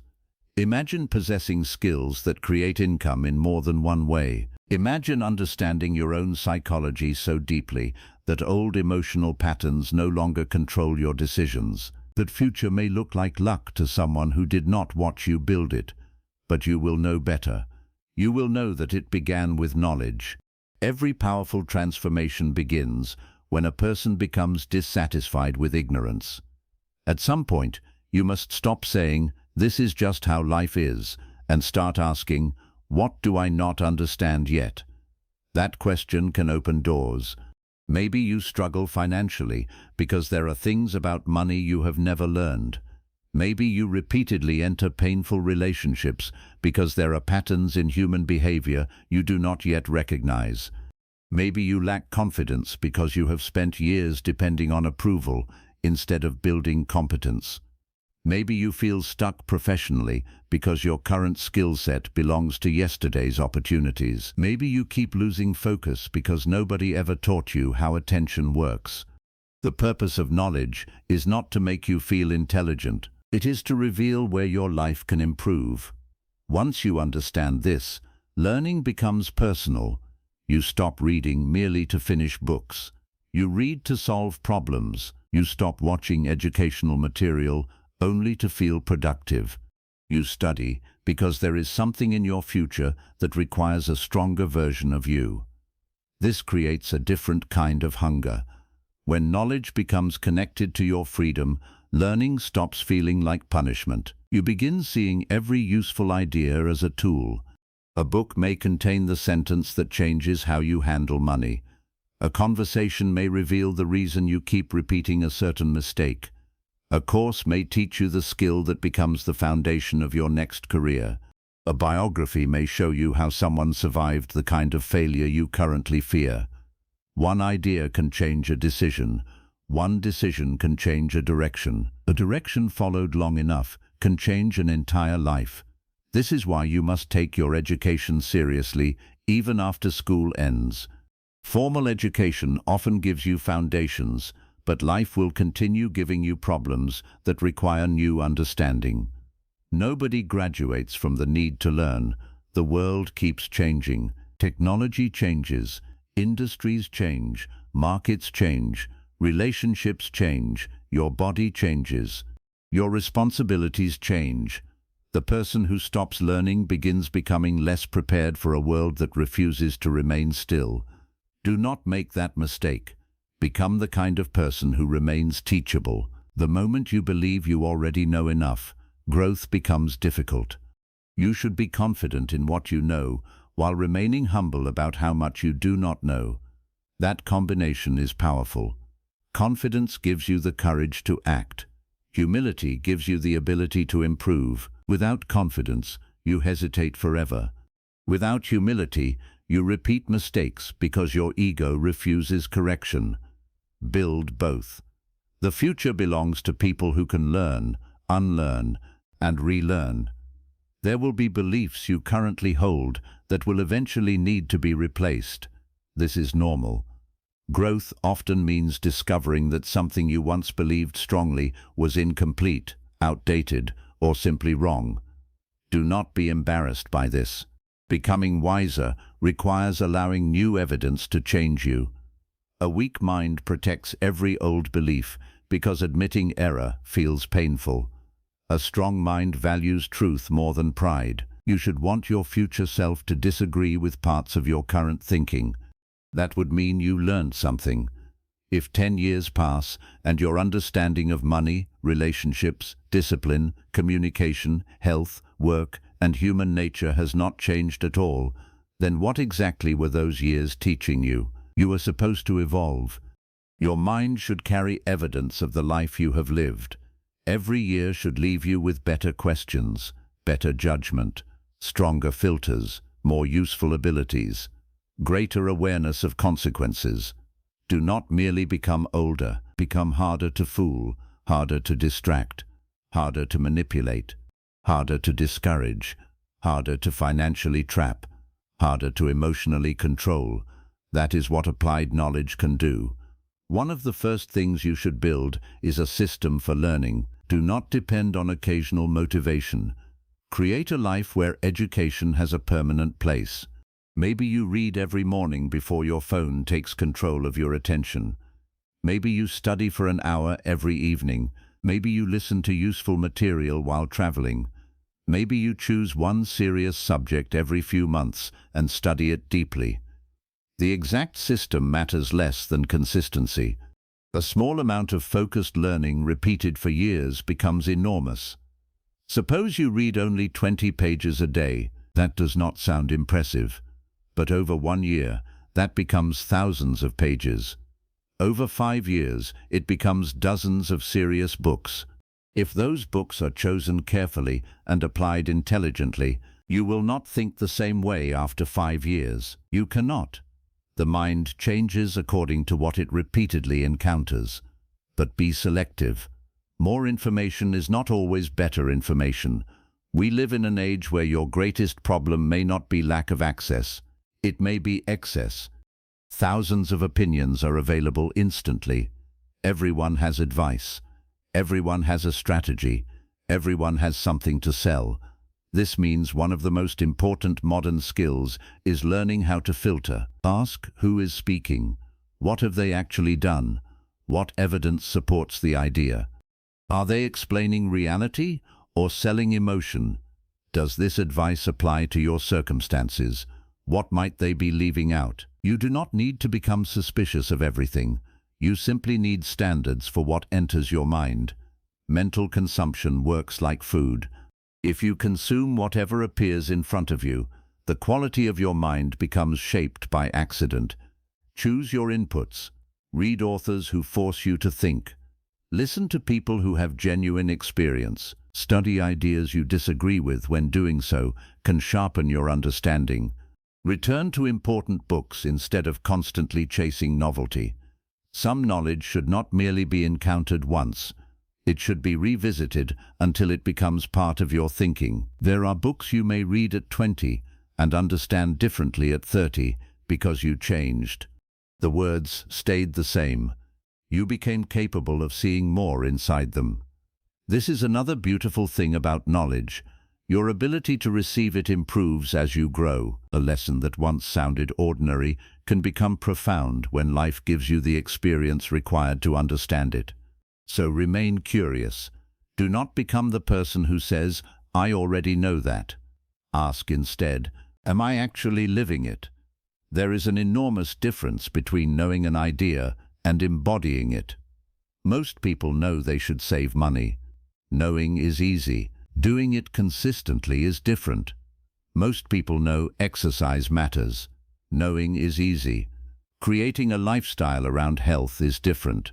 Most people know they should not remain in harmful relationships. Knowing is easy. Walking away when emotions are involved is different. Knowledge becomes wisdom when it changes behavior. So measure your learning through your decisions. Has what you studied made you more disciplined? Has it changed how you spend? Has it improved how you communicate? Has it made you more careful about who you trust? Has it improved your professional value? Has it made your emotional reactions wiser? If not, you may be consuming information without integrating it. Pause and apply. Sometimes one idea applied for a year is more valuable than 100 ideas collected and forgotten. This is why your future does not need you to know everything. It needs you to deeply understand the right things. Start with yourself. You can study markets, technology, business, and human behavior. But if you remain a mystery to yourself, you will continue making strange decisions. Study your habits. What makes you procrastinate? When are you most focused? What kind of criticism affects you more than it should?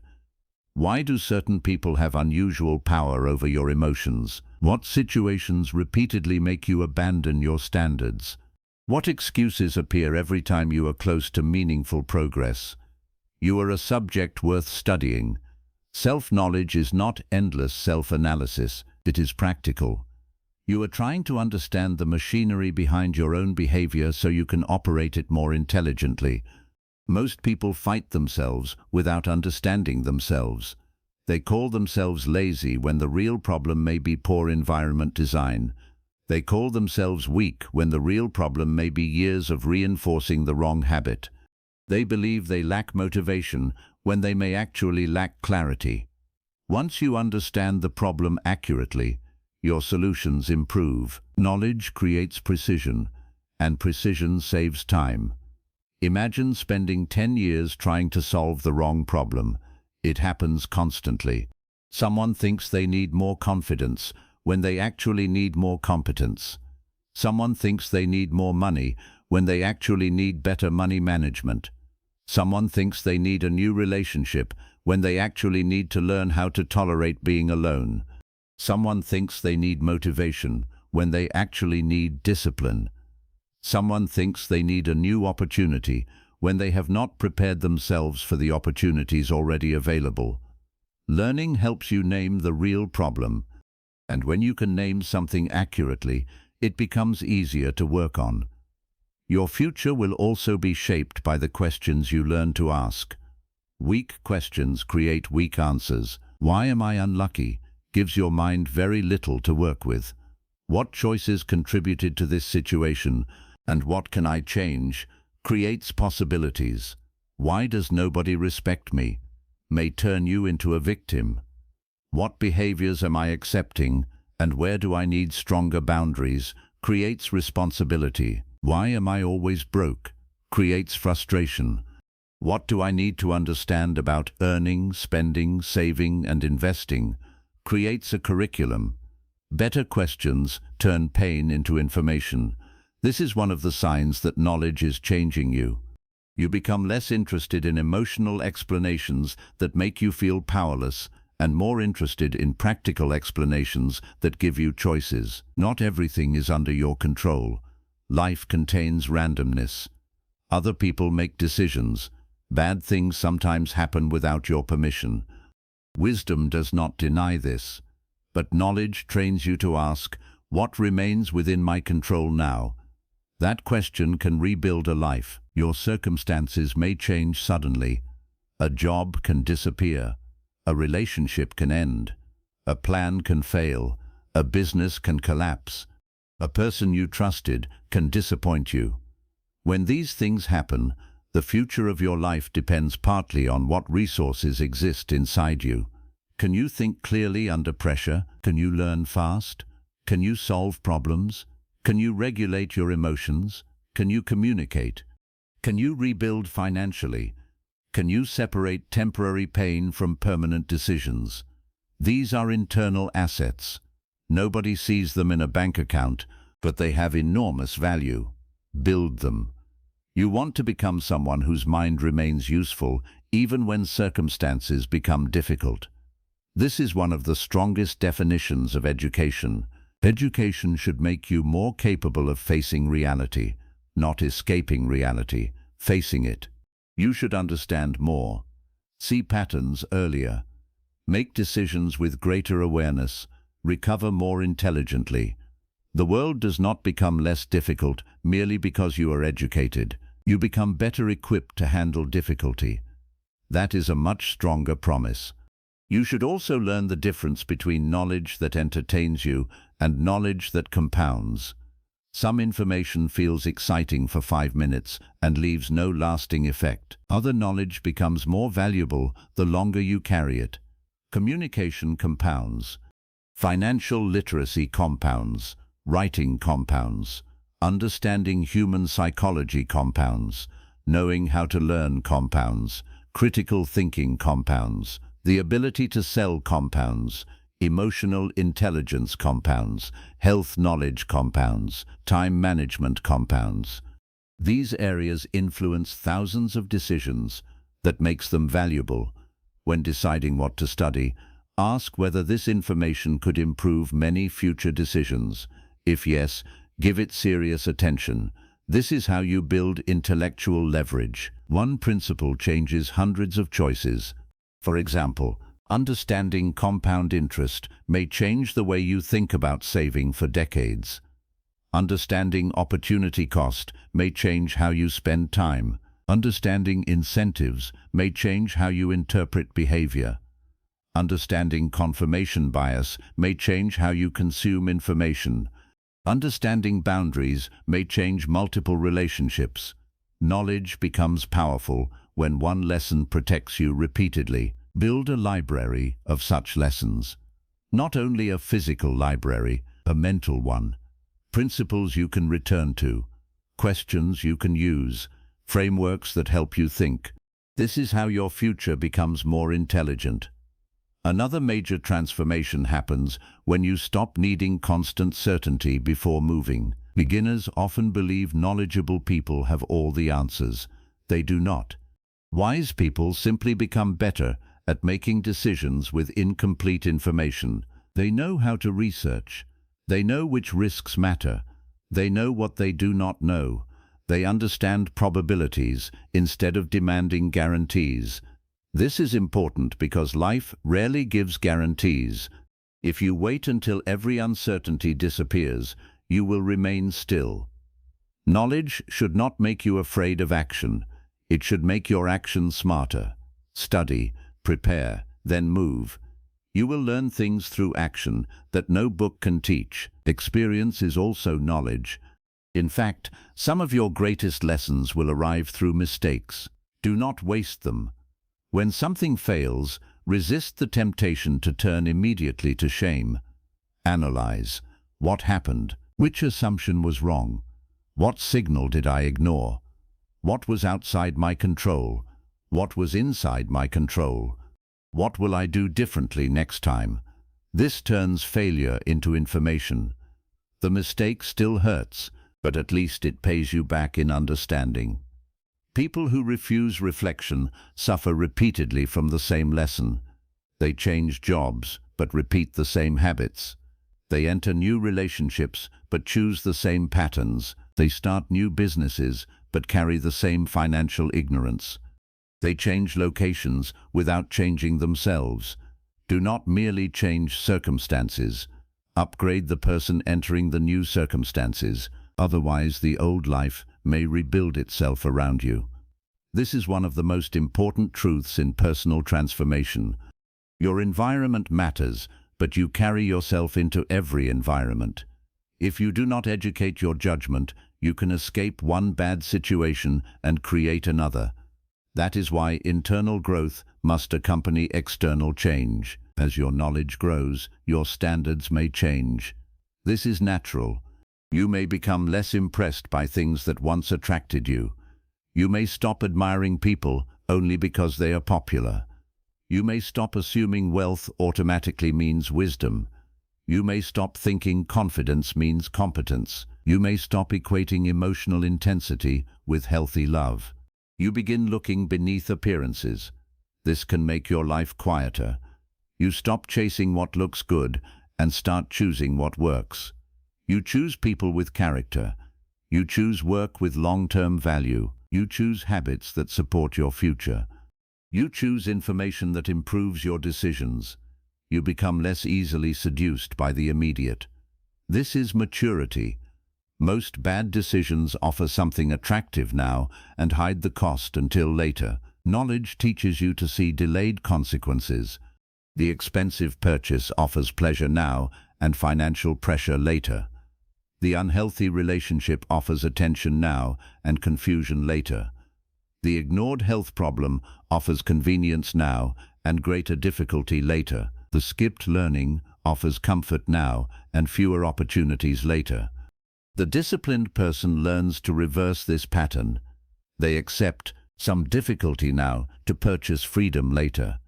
Study now, save now, practice now, set the boundary now, build the skill now. The reward often arrives later. Your future becomes unrecognizable because you were willing to work for results you could not immediately see. This is where patience becomes intellectual strength. You understand cause and effect well enough to continue even before evidence becomes visible. The seed is underground. You keep watering it. Most people stop because nothing appears to be happening. Then they call the person who continued lucky when the results finally emerge. Do not demand visible proof from every meaningful effort immediately. Some of your most valuable work will remain invisible for years. Learning is like that. Nobody can see a new concept entering your mind. Nobody can see your judgment becoming slightly sharper. Nobody can see you understanding money better than last year. Nobody sees the hundreds of small improvements. Then one day they see the result, a better decision, a stronger income, a healthier relationship, a calm response, a new career, a successful project. The result looks sudden. The development was not. This is why you should learn to enjoy invisible progress. You must be able to continue without applause. There will be periods where nobody understands what you are building. That is okay. Your future does not require an audience. It requires consistency. Do not tell yourself that your learning is meaningless because nobody notices. The mind you are building will eventually touch every part of your life. Keep going. There is another level of learning that becomes available when you teach. Teaching forces clarity. You may think you understand something until you try to explain it simply. Then you discover the gaps. So when you learn something valuable, try explaining it. Write about it. Teach a friend. Apply it to a real problem. Create notes in your own language. Do not merely highlight sentences. Process them. Ask what they mean for your life. Knowledge that has been processed becomes easier to retrieve when needed. And that matters because information is most valuable when you can use it under pressure. Your future may also require you to become comfortable being misunderstood. As your thinking changes, people who knew the old you may not immediately understand the new one. They may call you different. You are. That is the point. You may spend less time on activities that once consumed you. You may care less about gossip. You may stop arguing about meaningless things. You may become more private, more focused, more selective. Some people will interpret this negatively. Do not become arrogant toward them. But do not abandon your development merely to remain familiar. You are allowed to change. You are allowed to outgrow old conversations. You are allowed to want a different life. You are allowed to become more serious about your future. Growth will sometimes create distance. Accept it where necessary. But remember that knowledge should make you better, not merely more impressive. If learning makes you look down on everyone, you missed something. True knowledge usually reveals how much complexity exists in the world. It should create humility. You begin seeing that people's situations are more complicated than they appear. You become slower to judge what you do not understand. You learn to say, "I do not know." You become willing to change your mind. You ask questions before forming conclusions. This kind of humility increases your intelligence because ego no longer blocks information. You can learn from anyone. A younger person may understand technology better than you. Someone with less formal education may understand business through years of experience. A person from a completely different background may see a problem from an angle you never considered. Knowledge is everywhere if your ego does not prevent you from collecting it. Become a student of people, not just their words. Observe decisions. Study outcomes. Notice what successful people repeatedly do. Notice what unhappy people repeatedly tolerate. Notice what financially stable people understand that financially chaotic people may ignore. Notice how calm people respond under pressure. Notice how disciplined people structure their environment. Reality itself is a classroom. Pay attention, but do not copy people blindly. A strategy that worked for someone else may not fit your circumstances. Learn principles, not only tactics. Understand why something works, then adapt. This makes you independent. You stop searching endlessly for the exact person who can tell you exactly what to do. You learn how to think. That is far more valuable. The ultimate goal of education is not dependence on more teachers. It is eventually becoming capable of asking better questions and finding better answers yourself. This is intellectual independence. Once you possess it, you can enter unfamiliar situations without panic because you trust your ability to learn. Maybe you do not know the answer yet, but you know how to research. You know how to test. You know how to ask. You know how to improve. This creates confidence that survives changing circumstances. And as your mind changes, your relationship with time changes too. You stop treating every day as separate. You understand that days accumulate. An hour wasted does not destroy your future, but thousands of repeated wasted hours can. One useful hour does not transform your life, but thousands of useful hours can. This realization makes ordinary days powerful.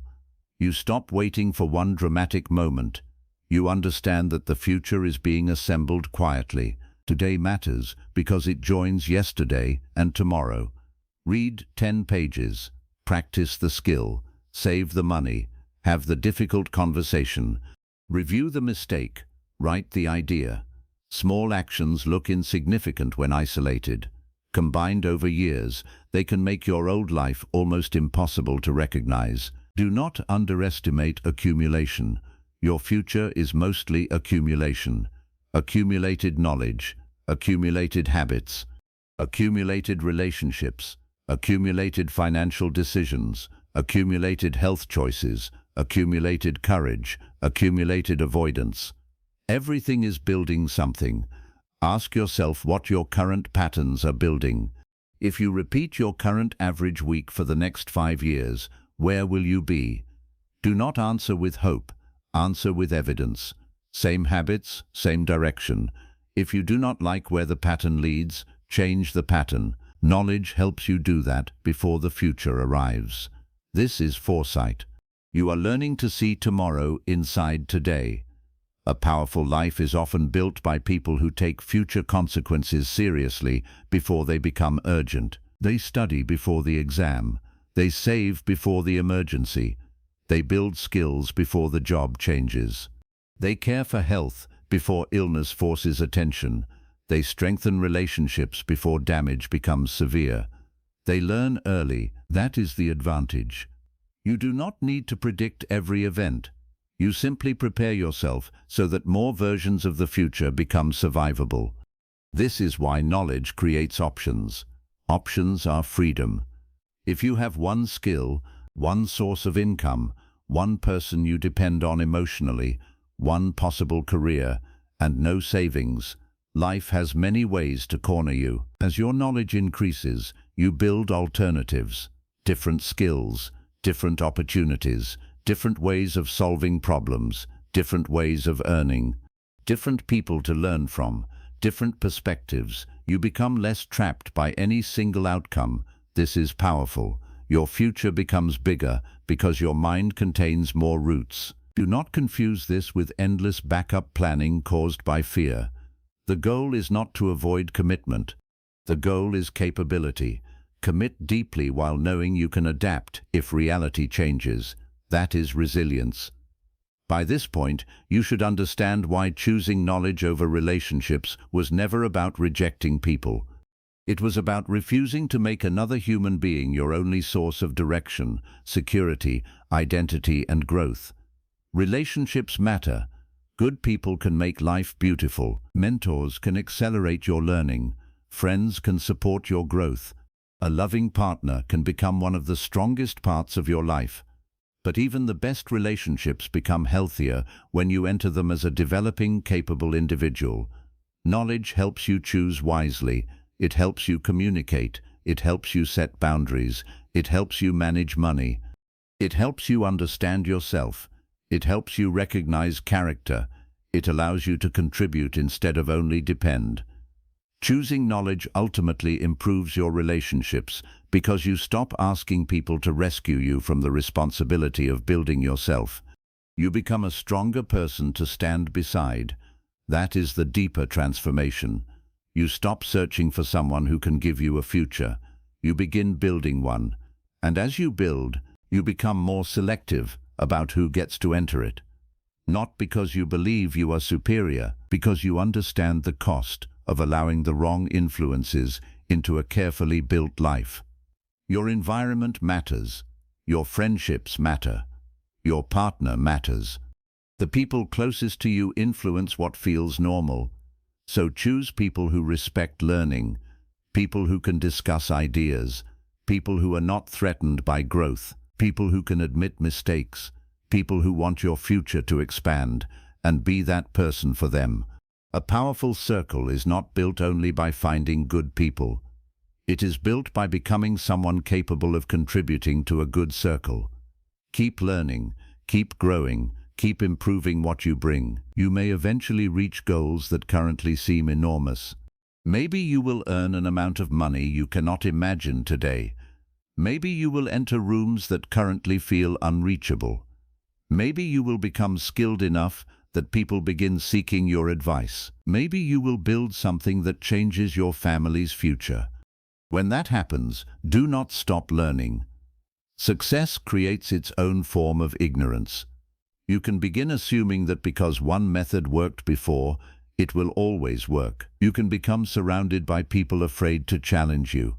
You can mistake previous success for permanent intelligence. Stay teachable. The higher you go, the more expensive your mistakes can become. Knowledge still matters. Humility still matters. Curiosity still matters.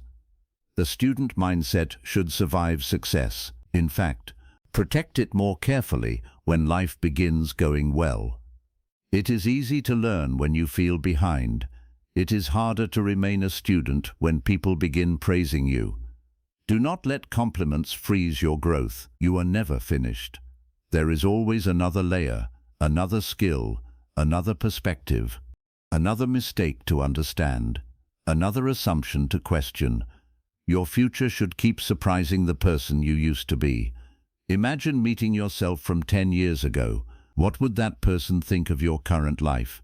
Now imagine meeting yourself 10 years from today. What could that future version teach you? Think carefully. What would they wish you had started learning now? What would they wish you had stopped wasting time on? What skill would they be grateful you practiced? What financial decision would they thank you for? What relationship would they be glad you stopped chasing? What book would they wish you had read sooner? What fear would they wish you had challenged? That future person is being built right now, not someday. Now. Every choice is sending something forward, either a problem or an advantage, a debt or an asset, a weakness or a skill, a regret or a foundation. Choose what you send. You cannot control everything your future will contain, but you can decide what kind of person will meet it. Build that person. Build someone who thinks before reacting, someone who learns before assuming, someone who studies before risking, someone who can be alone without losing direction, someone who can love without losing themselves, someone who can lose something without losing everything, someone who can enter a new situation and learn their way through it. That person is difficult for life to permanently defeat, not because they never fall, because they know how to get smarter after falling. This is what lifelong learning gives you. It does not promise a painless life. It gives you an evolving mind. And an evolving mind can create new answers when old answers stop working. That may be one of the most valuable abilities a person can possess. So continue. When others stop reading, continue. When people become comfortable, continue. When you begin earning more, continue. When life becomes peaceful, continue. When you become successful, continue. Do not learn only because you are struggling. Learn because growth itself is part of how you want to live. Become curious for life. There is an entire world you will never experience If your mind remains limited to what it already knows, there are ideas that can change your work, skills that can change your income, books that can change your relationships, concepts that can change how you understand yourself, people you have not met because you have not yet become interested in the things that will lead you toward them. Your future is partly hidden behind what you have not learned yet. Go find it. And remember, you do not need to transform overnight. You need to become slightly more informed, slightly more disciplined, slightly more capable, and slightly more intentional again and again. Transformation is accumulation. One day, those small changes will become impossible to ignore. You will speak differently, think differently, choose differently, spend differently, work differently, trust differently, respond differently. And because your decisions changed, your circumstances will begin changing too. This is when your old life starts feeling distant. You may remember who you once were and barely recognize the thinking that controlled you.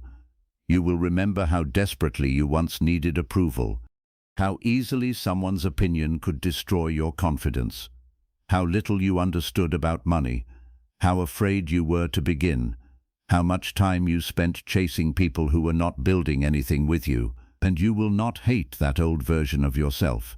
You will understand them. They simply did not know what you know now. That is the beauty of knowledge. It allows you to forgive previous ignorance while refusing to remain inside it. Then you keep moving, because the goal was never merely to become smarter. The goal was to become freer, free from unnecessary dependence, free from easily manipulated thinking, free from avoidable financial ignorance, free from repeating the same human patterns forever, free from living only according to what other people expect, free to build a life with intention. That is why knowledge deserves such a powerful place in your life. People may walk beside you. Love them well. Value good relationships. Be loyal to people who have earned loyalty. Build community. Accept support. Give support. But never stop building the mind that must carry you through every chapter. Because people cannot think every decision for you. They cannot learn every lesson for you. They cannot build every skill for you. They cannot live your future for you. That work belongs to you. So let knowledge guide your life. When confused, learn. When afraid, understand. When stuck, study. When hurt, reflect. When successful, remain curious. When life changes, adapt. When one path closes, learn enough to see another. Keep adding tools to your mind. Keep expanding what you are capable of. Keep building evidence that your current circumstances are not the limit of your potential. And perhaps years from now, you will stand inside a life that once existed only as a distant possibility. The work will be different. The people around you may be different. Your income may be different. Your confidence will be different. Your standards will be different. Your problems may even be different, because growth does not remove problems. It upgrades the kinds of problems you are capable of handling. Then someone may look at your life and say, everything changed, but you will know exactly how it happened. It changed page by page, lesson by lesson, mistake by mistake, skill by skill, decision by decision, year by year. You kept becoming more capable until the life built by your old level of thinking could no longer contain you. That is the future you should aim for, not a future where everyone finally chooses you, not a future where nobody ever leaves, not a future where every problem disappears. Build a future where your knowledge is so deep, your skills are so useful, your judgment is so strong, and your ability to learn is so reliable that whatever happens, you know how to meet life with intelligence. Become someone who can walk into uncertainty and say, I may not know the answer yet, but I know how to learn. That sentence contains enormous power. It means the future no longer needs to look exactly like the past. It means your current limitations are not automatically permanent. It means every year can expand you. Every challenge can teach you. Every useful book can add something. Every honest mistake can sharpen you. Every difficult season can reveal what you need to learn next. And every day you choose growth, you move farther away from the life that once felt unavoidable. Build so much knowledge that your future becomes unrecognizable, not because you escaped who you were, because you educated yourself into who you were capable of becoming. One day you will look back and realize that the greatest decision you ever made was not choosing who stayed in your life. It was choosing what you allowed to grow inside your mind. People may come and go, relationships may change, opportunities may disappear, and entire chapters of your life may end without warning. But the knowledge you build, the skills you master, the judgment you strengthen, and the wisdom you earn can continue walking with you long after everything else has changed. So stop measuring your life by who chooses you. Measure it by who you are becoming.